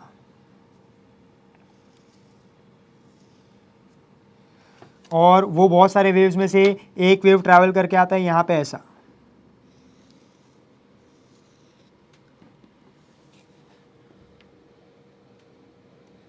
मान लो जब इसमें पार्टिकल वाइब्रेट कर रहा है, SHM कर रहा है, तो उसका जो डिस्प्लेसमेंट दैट इज y1 बार और बी में जो डिस्प्लेसमेंट दैट इज y2 बार, है ना। देयर आर टू सोर्सेस, दोनों सोर्स में वाइब्रेशन हो रहा है, SHM हो रहा है, दोनों का डिस्प्लेसमेंट है y1 y2, बोलो वेव्स बन रहा है, वो waves n number of direction में ट्रैवल कर रहा है, उसमें से हमने एक वेव कंसिडर किया ऐसा। सो बोलो कैन आई से इन अ मीडियम, ये दोनों सोर्स की वजह से डिफरेंट डिफरेंट वेव्स आएंगे और डिफरेंट डिफरेंट पॉइंट्स पे मिलेंगे, और क्योंकि वो कंडीशन सेटिस्फाई कर रहा है तो डिफरेंट डिफरेंट पॉइंट्स पे क्या करेंगे, सुपर पोजिशन। उसमें से मैंने एक पॉइंट कंसिडर किया है पॉइंट पी, बोलो पॉइंट पी पे ये दोनों सोर्स के वेव्स मिल रहे हैं ना, तो बोलो यहाँ पे ये दोनों क्या करेंगे, सुपर पोजिशन करेंगे ना। सो एट पॉइंट पी क्या होने वाला है, सुपर पोजिशन ऑफ वेव्स। ऐसा सिर्फ पॉइंट पी पे ही नहीं, at different different points on the screen, बोलो क्या होगा, सुपर पोजिशन। समझ में आ रहा है। हमने उसमें से एक पॉइंट कंसिडर किया पॉइंट पी पे क्या होगा, सुपरपोजिशन ऑफ वेव्स। अब क्लास मान लो यहाँ पे ये जो लाइट आ रहा है इसका इंटेंसिटी इज I1 और इसका इंटेंसिटी इज I2, मैं ऐसा कंसिडर कर रहा हूँ। बोलो अब जब सुपरपोजिशन ऑफ वेव्स होगा यहाँ पे तो बोलो उसका इफेक्ट क्या आएगा, इंटरफेरेंस। अब इंटरफेरेंस में दो टाइप का इंटरफेरेंस हो सकता है, या तो कंस्ट्रक्टिव या तो डिस्ट्रक्टिव। वो किस पे डिपेंड करता है, कंडीशन पे। अगर पॉइंट पी पे कंस्ट्रक्टिव इंटरफेरेंस का कंडीशन सेटिस्फाई हुआ तो बोलो क्या होगा, कंस्ट्रक्टिव इंटरफेरेंस होगा और ये पॉइंट कैसा अपेयर करेगा, ब्राइट, इंटेंसिटी विल इंक्रीज। और अगर ये पॉइंट पे डिस्ट्रक्टिव इंटरफेरेंस का कंडीशन सेटिस्फाई हुआ तो बोलो ये पॉइंट पे क्या होगा, destructive interference and the brightness will decrease. अगर इंटेंसिटी एम्पलीट्यूड सेम है so it will appear as dark, तो या तो ब्राइट होगा या तो डार्क होगा। अब वो कब कंस्ट्रक्टिव इंटरफेरेंस होगा, क्या कंडीशन पे, कब डिस्ट्रक्टिव इंटरफेरेंस होगा, क्या कंडीशन पे, ये हमको फाइंड आउट करना है। हमको ये तो पता है कि ये पॉइंट पी पे अगर इन फेज हुआ तो कंस्ट्रक्टिव, आउट ऑफ फेज हुआ तो डिस्ट्रक्टिव। पर मैथमेटिकली टेक्निकली हमको पता होना चाहिए ना कि इन फेज कब होगा, what will be the condition, out of phase कब होगा, what will be the condition. तो अभी हमको वही फाइंड आउट करना है कि यहाँ पे इन फेज होने के लिए क्या कंडीशन होगा, यहाँ पे आउट ऑफ फेज होने के लिए क्या कंडीशन होगा, वही तो फाइंड आउट करना है। Do you get my point. तो चलो लेट अस स्टार्ट। सबसे पहले तो ये पॉइंट पी पे बोलो जब ये सुपर पोजिशन होगा तो ये सुपर पोजिशन ऑफ वेव्स की वजह से कहना है एक रिजल्टेंट वेव आएगा, और वो जो रिजल्टेंट वेव है वो रिजल्टेंट वेव का भी एक रिजल्टेंट डिस्प्लेसमेंट होगा ना। और वो रिजल्टेंट डिस्प्लेसमेंट हम लोग किससे फाइंड आउट करते हैं, we find out by superposition principle. So class मान लो अब वो सुपरपोजिशन प्रिंसिपल अप्लाई करने से पहले मान लो फॉर सोर्स ए जो पार्टिकल का डिस्प्लेसमेंट एज y1 बोलो अब वो पार्टिकल क्या कर रहा है, SHM कर रहा है ना। तो SHM में आपने सिंपल हार्मोनिक मोशन पढ़ा है ना, बोलो displacement in SHM is given by what, A sin omega t। मान लो इसका amplitude is A1, so what is y1, A1 sin omega t। So as source A का पार्टिकल इज परफॉर्मिंग SHM, बोलो इसके डिस्प्लेसमेंट का equation क्या होगा, y1 is equal to A1 sin omega t। This you have studied in oscillation. बोलो what will be for B, can I say y2 will be what, y2 will be A2 sin of omega t। ध्यान से देखना यहाँ पे omega t plus phi, omega t plus phi. ये बोलो plus phi का मतलब क्या है, ये फाई जो होता है phi, what is phi, phi is phase difference. क्या है ये फाई, फेज डिफरेंस। अरे यस और नो क्लास, ये क्या होगा, फेज डिफरेंस। फेज डिफरेंस का मतलब क्या होता है, the difference in the position ना, the difference in the state of vibration in terms of angle. ये पढ़ा है आपने। मान लो यहां पे एक वेव है ऐसा, तो आप यहाँ पे क्या लिखते हो 0 पाई 2 पाई 3 पाई 4 पाई, अरे यस और नो। और यहाँ पे एक वेव है ऐसा कुछ, तो बोले क्या होगा 0 पाई 2 पाई 3 पाई, अरे हाँ या ना।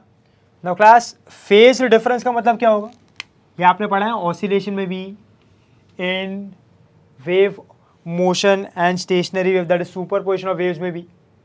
फेज डिफरेंस मतलब क्या होता है, पोजीशन का डिफरेंस ना, स्टेट ऑफ वाइब्रेशन का difference in terms of what, angle, कि उसका स्टेट जो है, उसका पोजीशन जो है, state of vibration, position particle का, उसके बीच में जो एंगल का डिफरेंस होता है, that is difference of position in terms of angle, उसको हम लोग क्या कहते हैं, फेज डिफरेंस। ऐसा ना अंडरस्टैंड करना।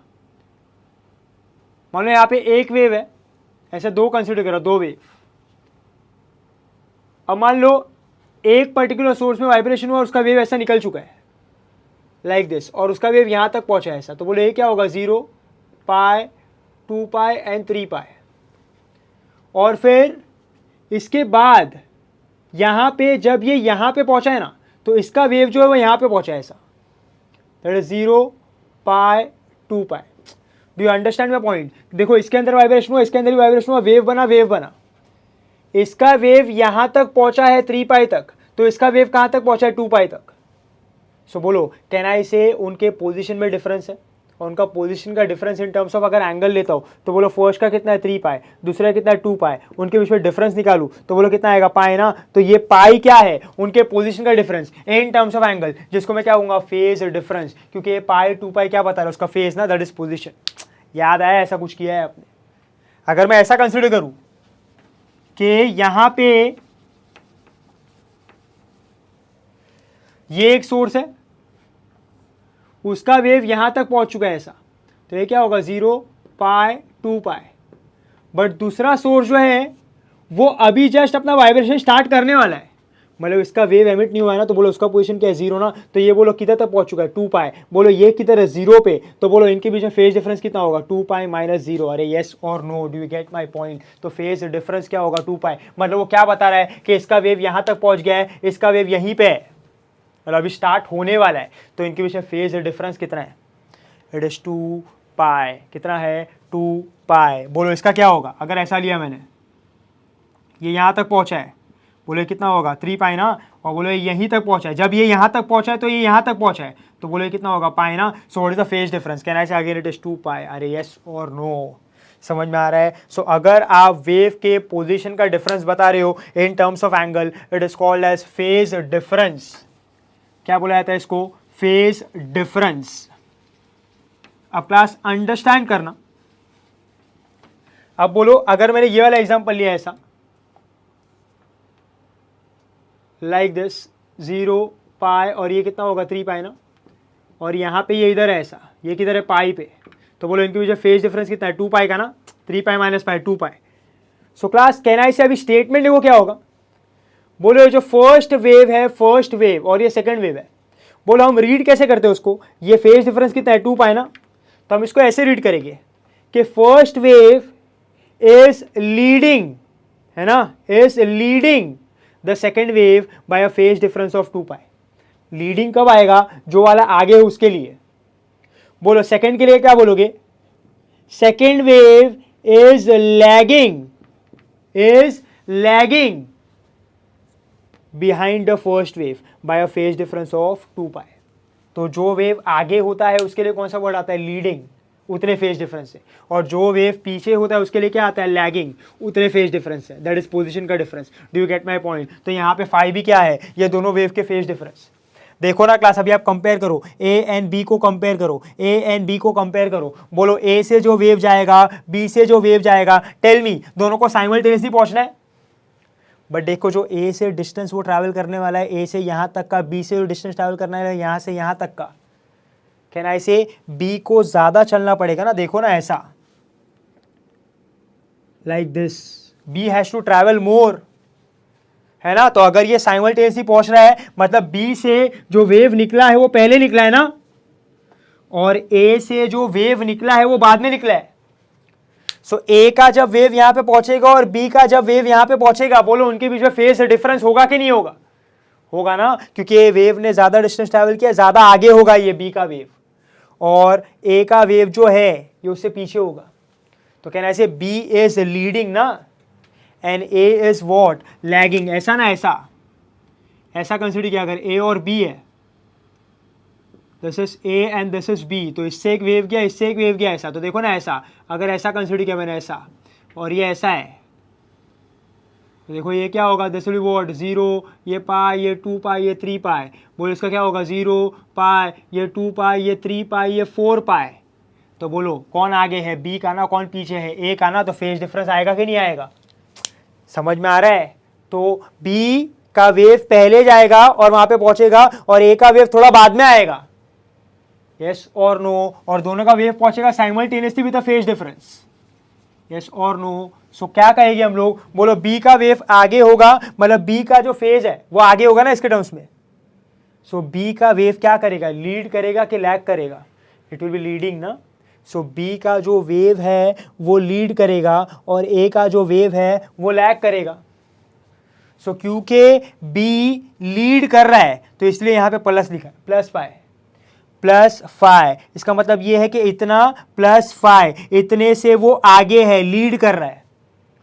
बोलो अगर इसमें बताना होता लैगिंग तो मैं क्या लिखता, y1 is equal to a1 sine omega t minus phi का मतलब है कि उतने फेज डिफरेंस से वो लैग कर रहे हैं। तो ये उतने फेज डिफरेंस से आगे है, ये उतने फेज डिफरेंस से पीछे है। सो हमने आगे वाला बताया कि इतने फेज डिफरेंस से आगे है, इतना उनमें फेज डिफरेंस है, और ये इतना आगे है ए के वेव से, और जाके मिल रहा है, सुपरपोजिशन कर रहा है। Do you get my point. So अब क्लास बोलो, अब मुझे पॉइंट पी पे, for point P resultant wave चाहिए। तो बोलो बाय सुपरपोजिशन प्रिंसिपल,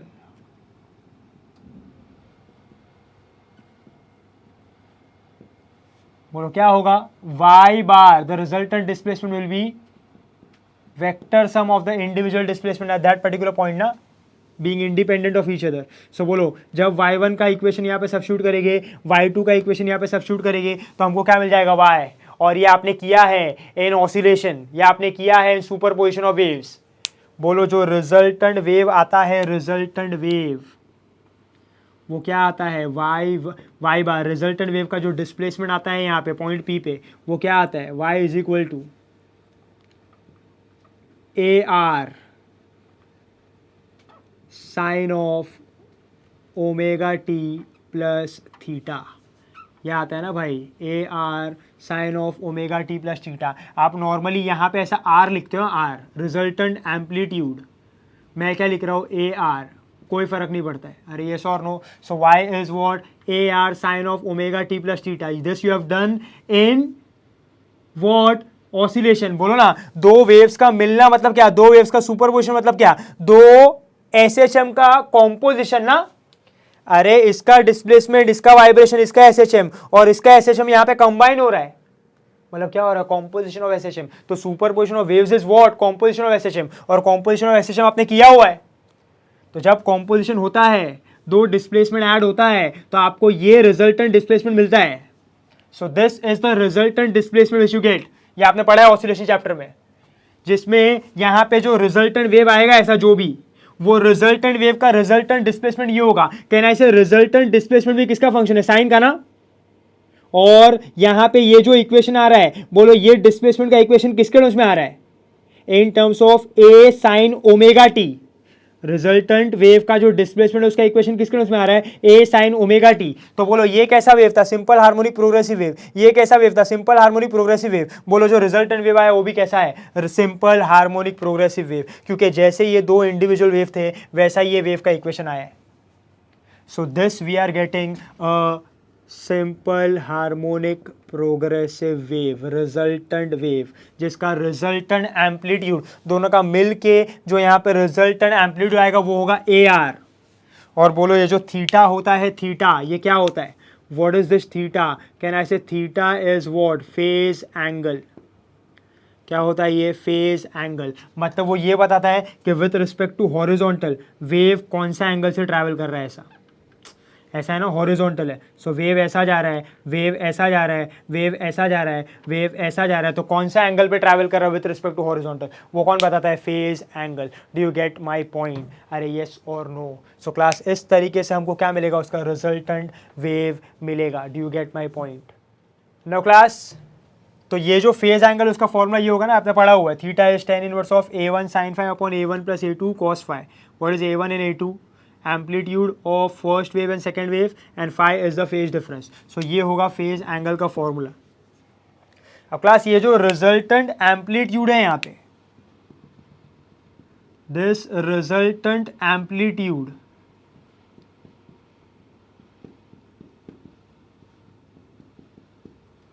इसका फॉर्मूला क्या होगा।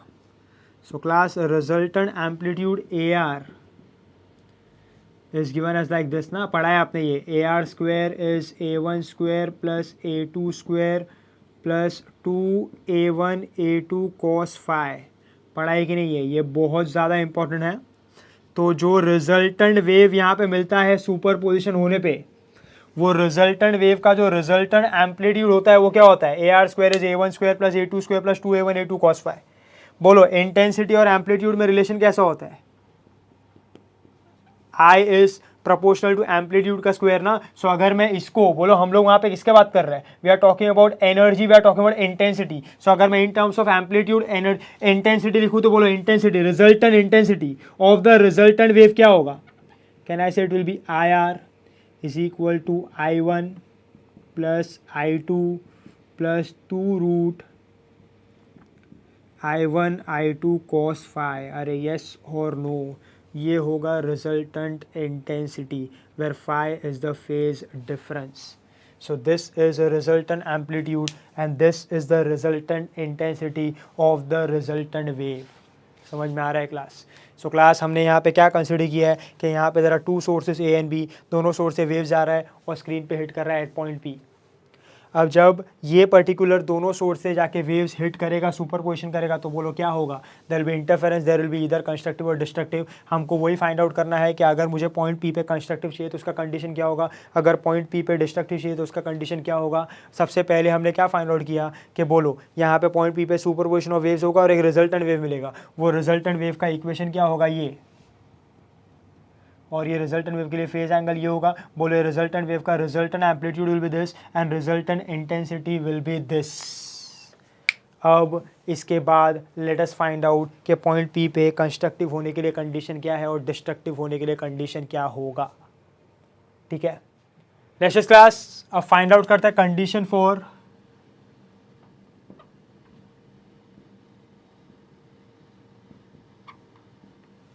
constructive interference।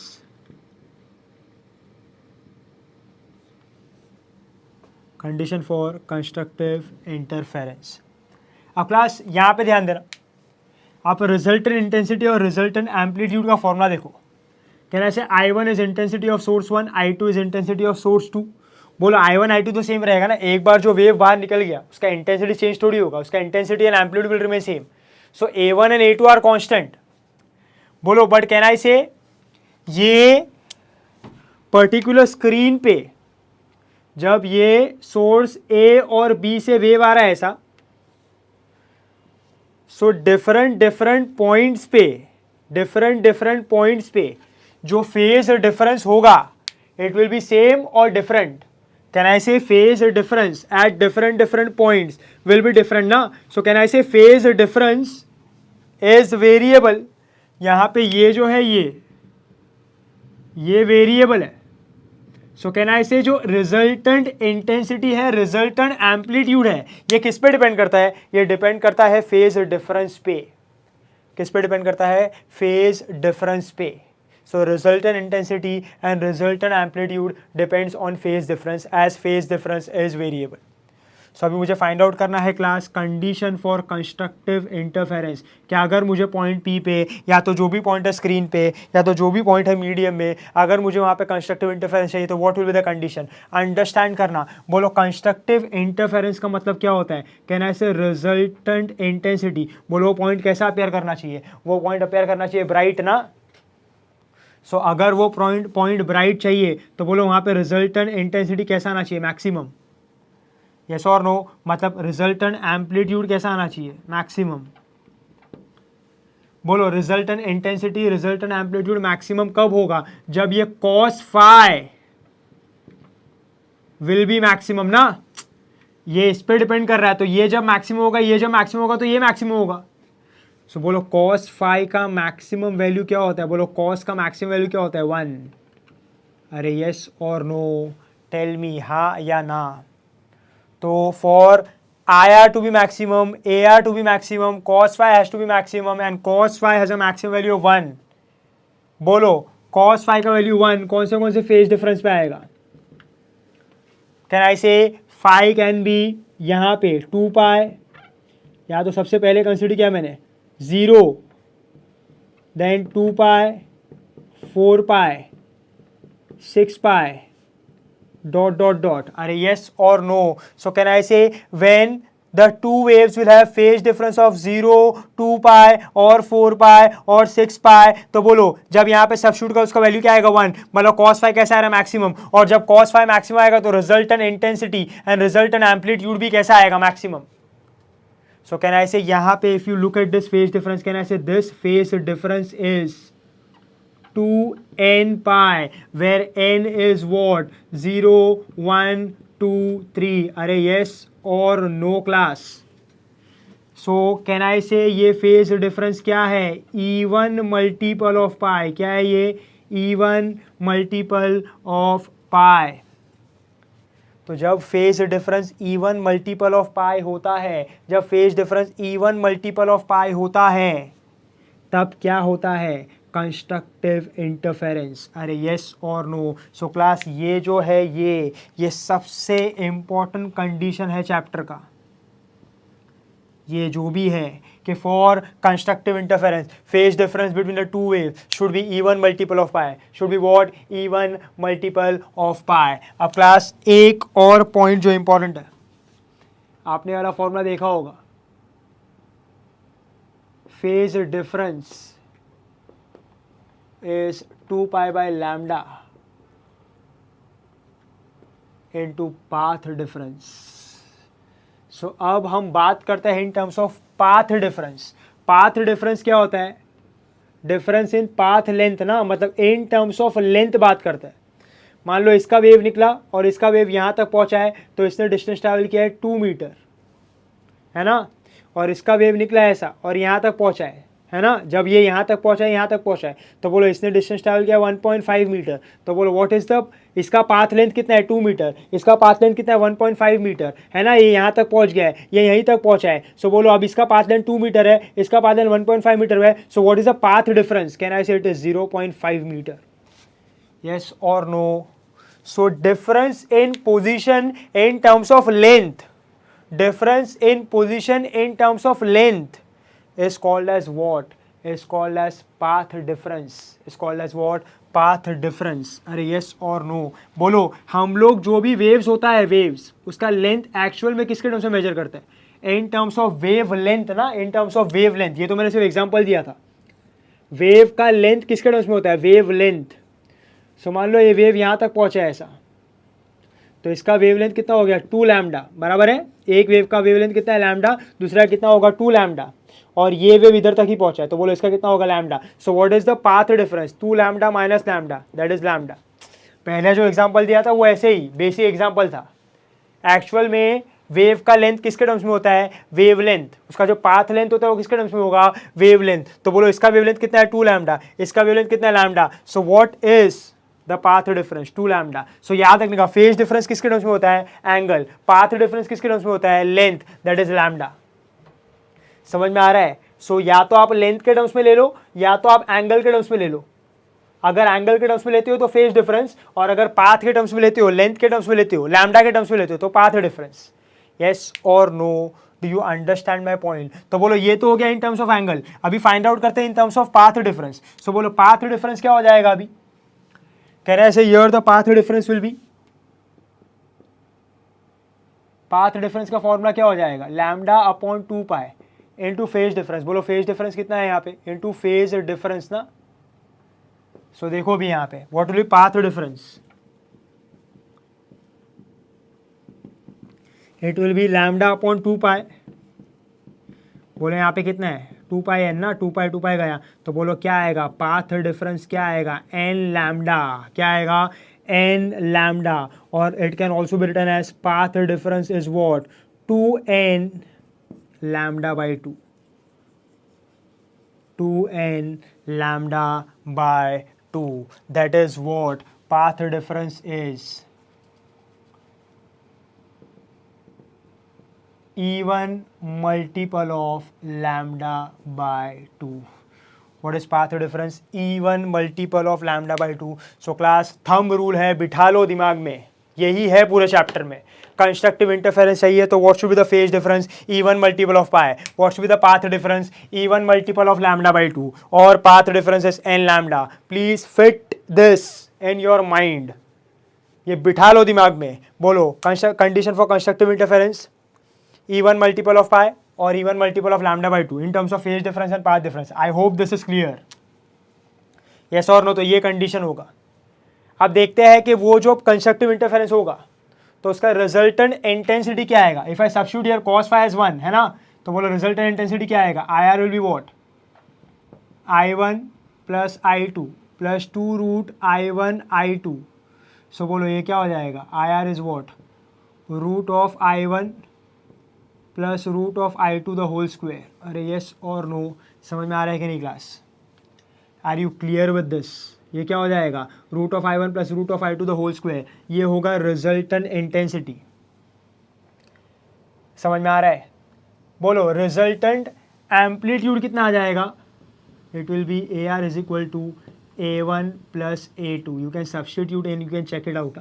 तो ये होगा resultant intensity for constructive interference and this will be resultant amplitude for constructive interference जब वो पॉइंट पे कंस्ट्रक्टिव इंटरफेरेंस होगा।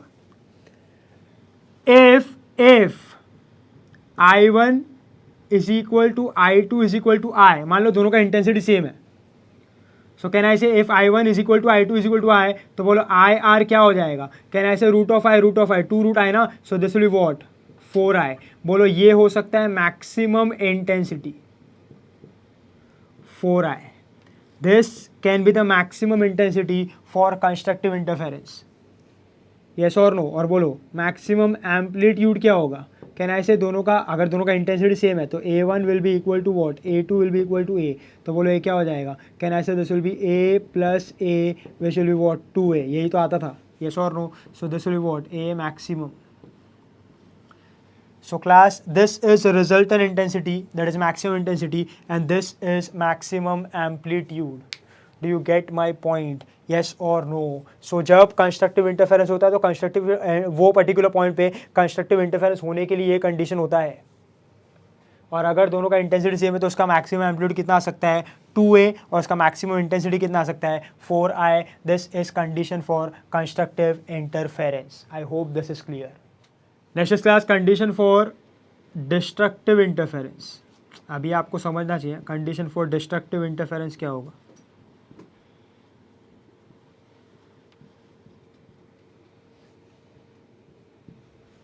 Condition for destructive interference.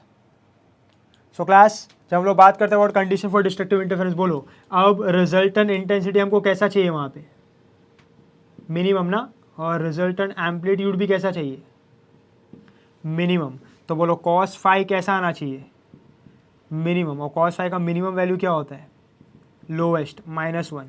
अरे यस और नो। और बोलो -1 के लिए वैल्यू क्या होगा, can I say it will B pi, 3 pi, 5 pi, 7 pi and so on. अरे यस और नो क्लास। सो ये होगा फेज डिफरेंस। तो बोलो क्या लिख सकता हूँ मैं इसको, phi can be equal to what 2n minus 1 pi ना, yes or no? So that is what phase difference is odd multiple of pi.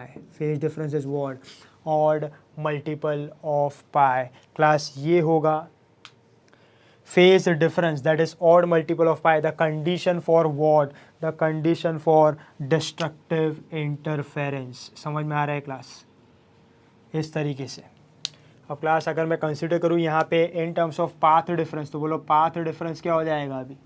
Can I say it will B path difference will be lambda upon 2 pi into 2n minus 1 into pi. So बोलो ये क्या हो जाएगा?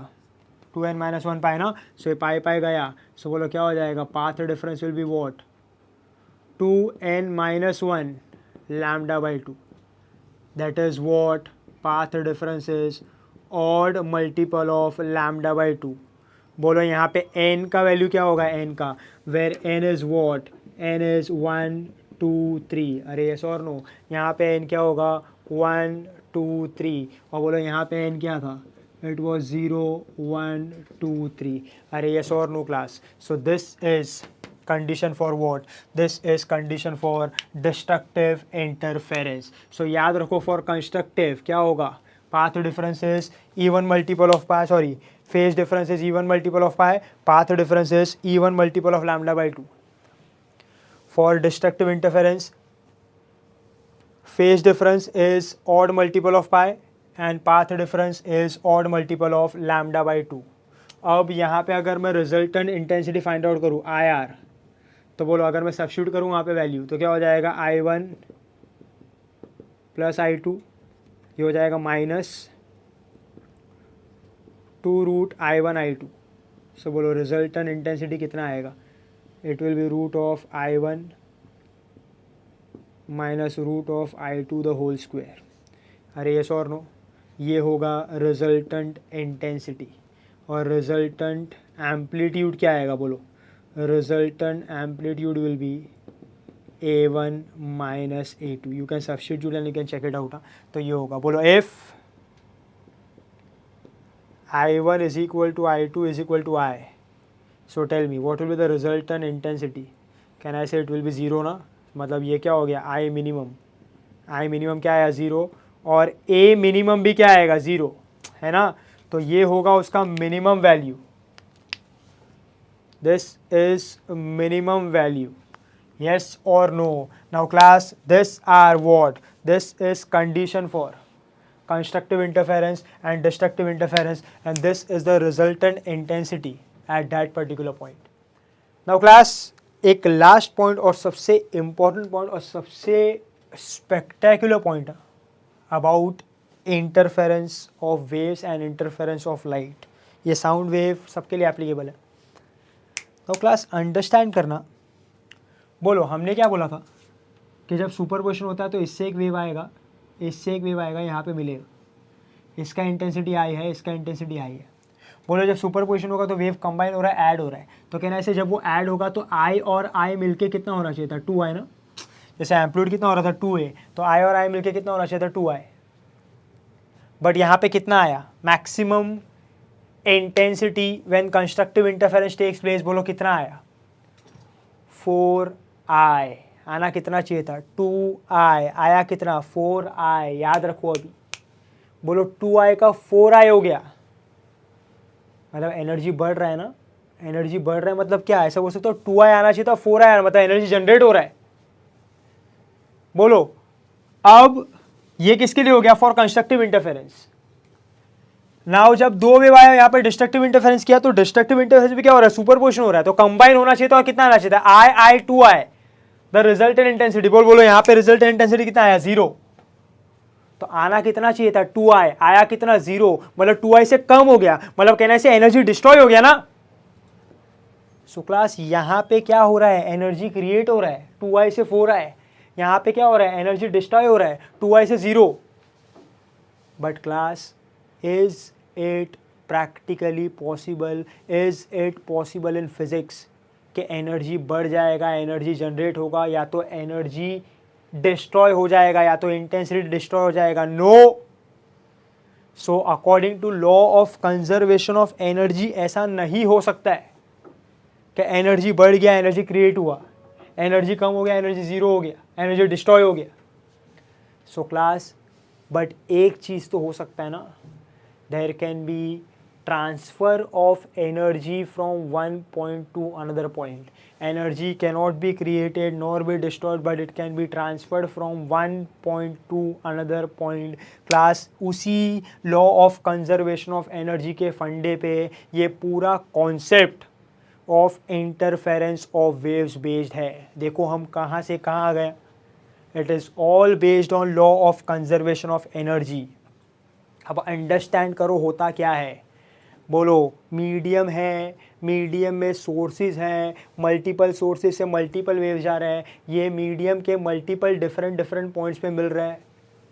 बोलो जब ये multiple different points पे मिल रहे हैं तो सुपर पोजिशन कर रहे हैं. सुपर पोजिशन का इफेक्ट क्या होगा. इंटरफेरेंस कितने टाइप का होगा. दो टाइप का, कंस्ट्रक्टिव एंड डिस्ट्रक्टिव. मैंने आपको पहले ही बोला है कि कंस्ट्रक्टिव और डिस्ट्रक्टिव मीडियम में दोनों होगा. आप क्लास ये कंस्ट्रक्टिव और डिस्ट्रक्टिव इस तरीके से होता है कि this constructive interference and this destructive interference takes place simultaneously, that is alternately.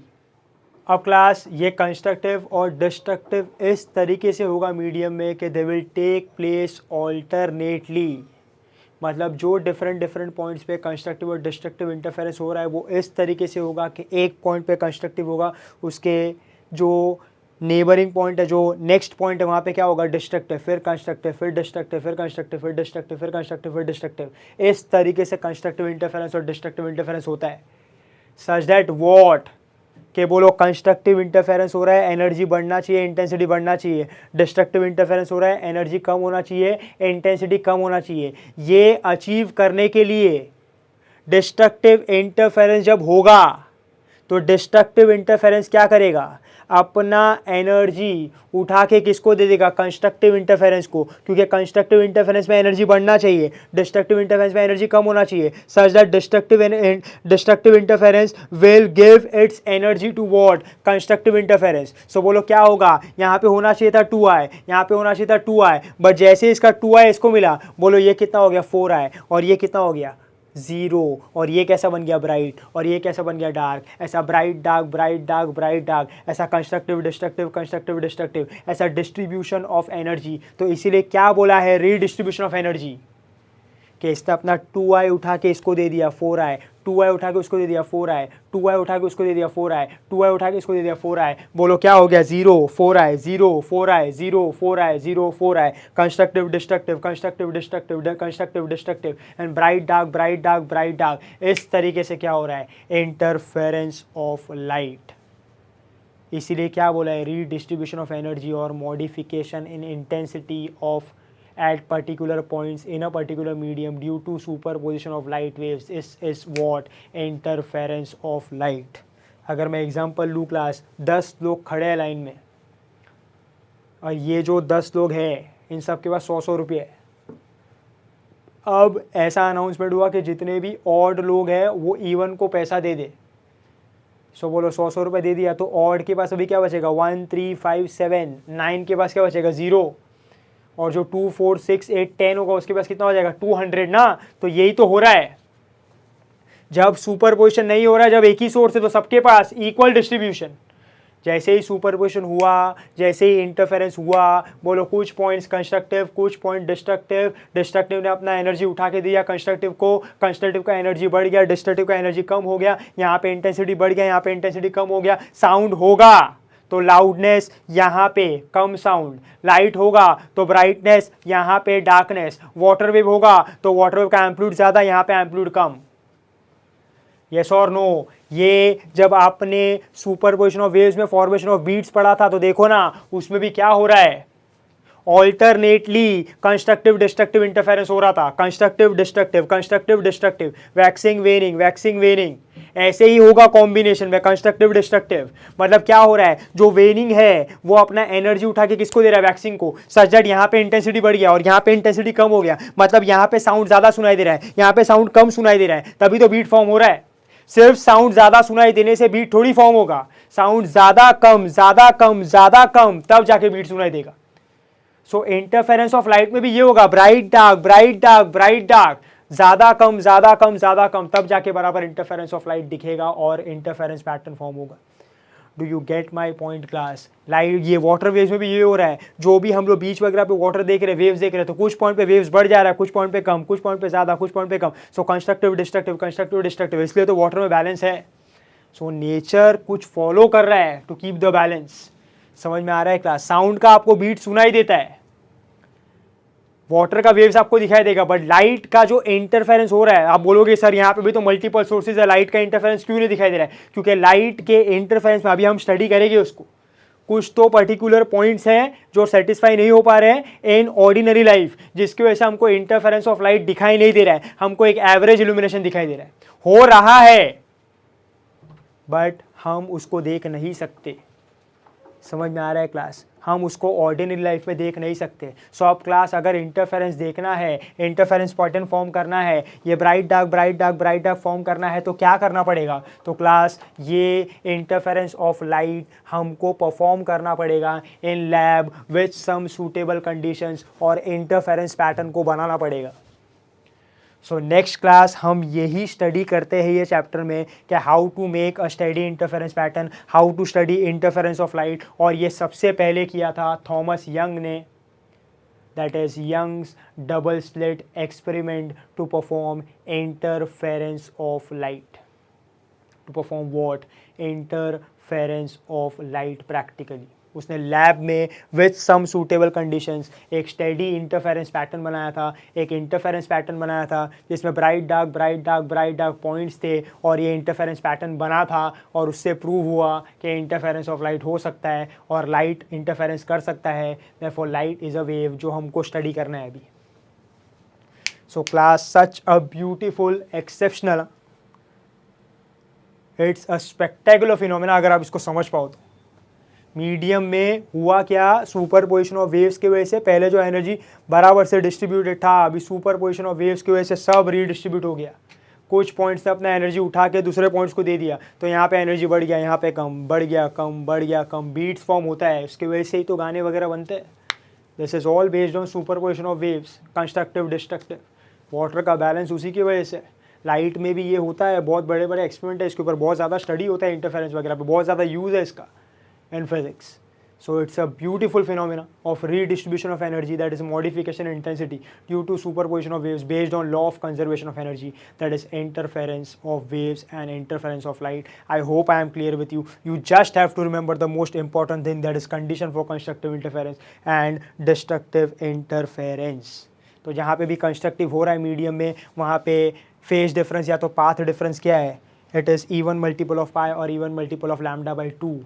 और जहाँ पे भी डिस्ट्रक्टिव इंटरफेरेंस हो रहा है, वहाँ पे क्या है? जो वेव्स मिल रहे हैं उनका phase difference is odd multiple of pi और odd multiple of lambda by 2.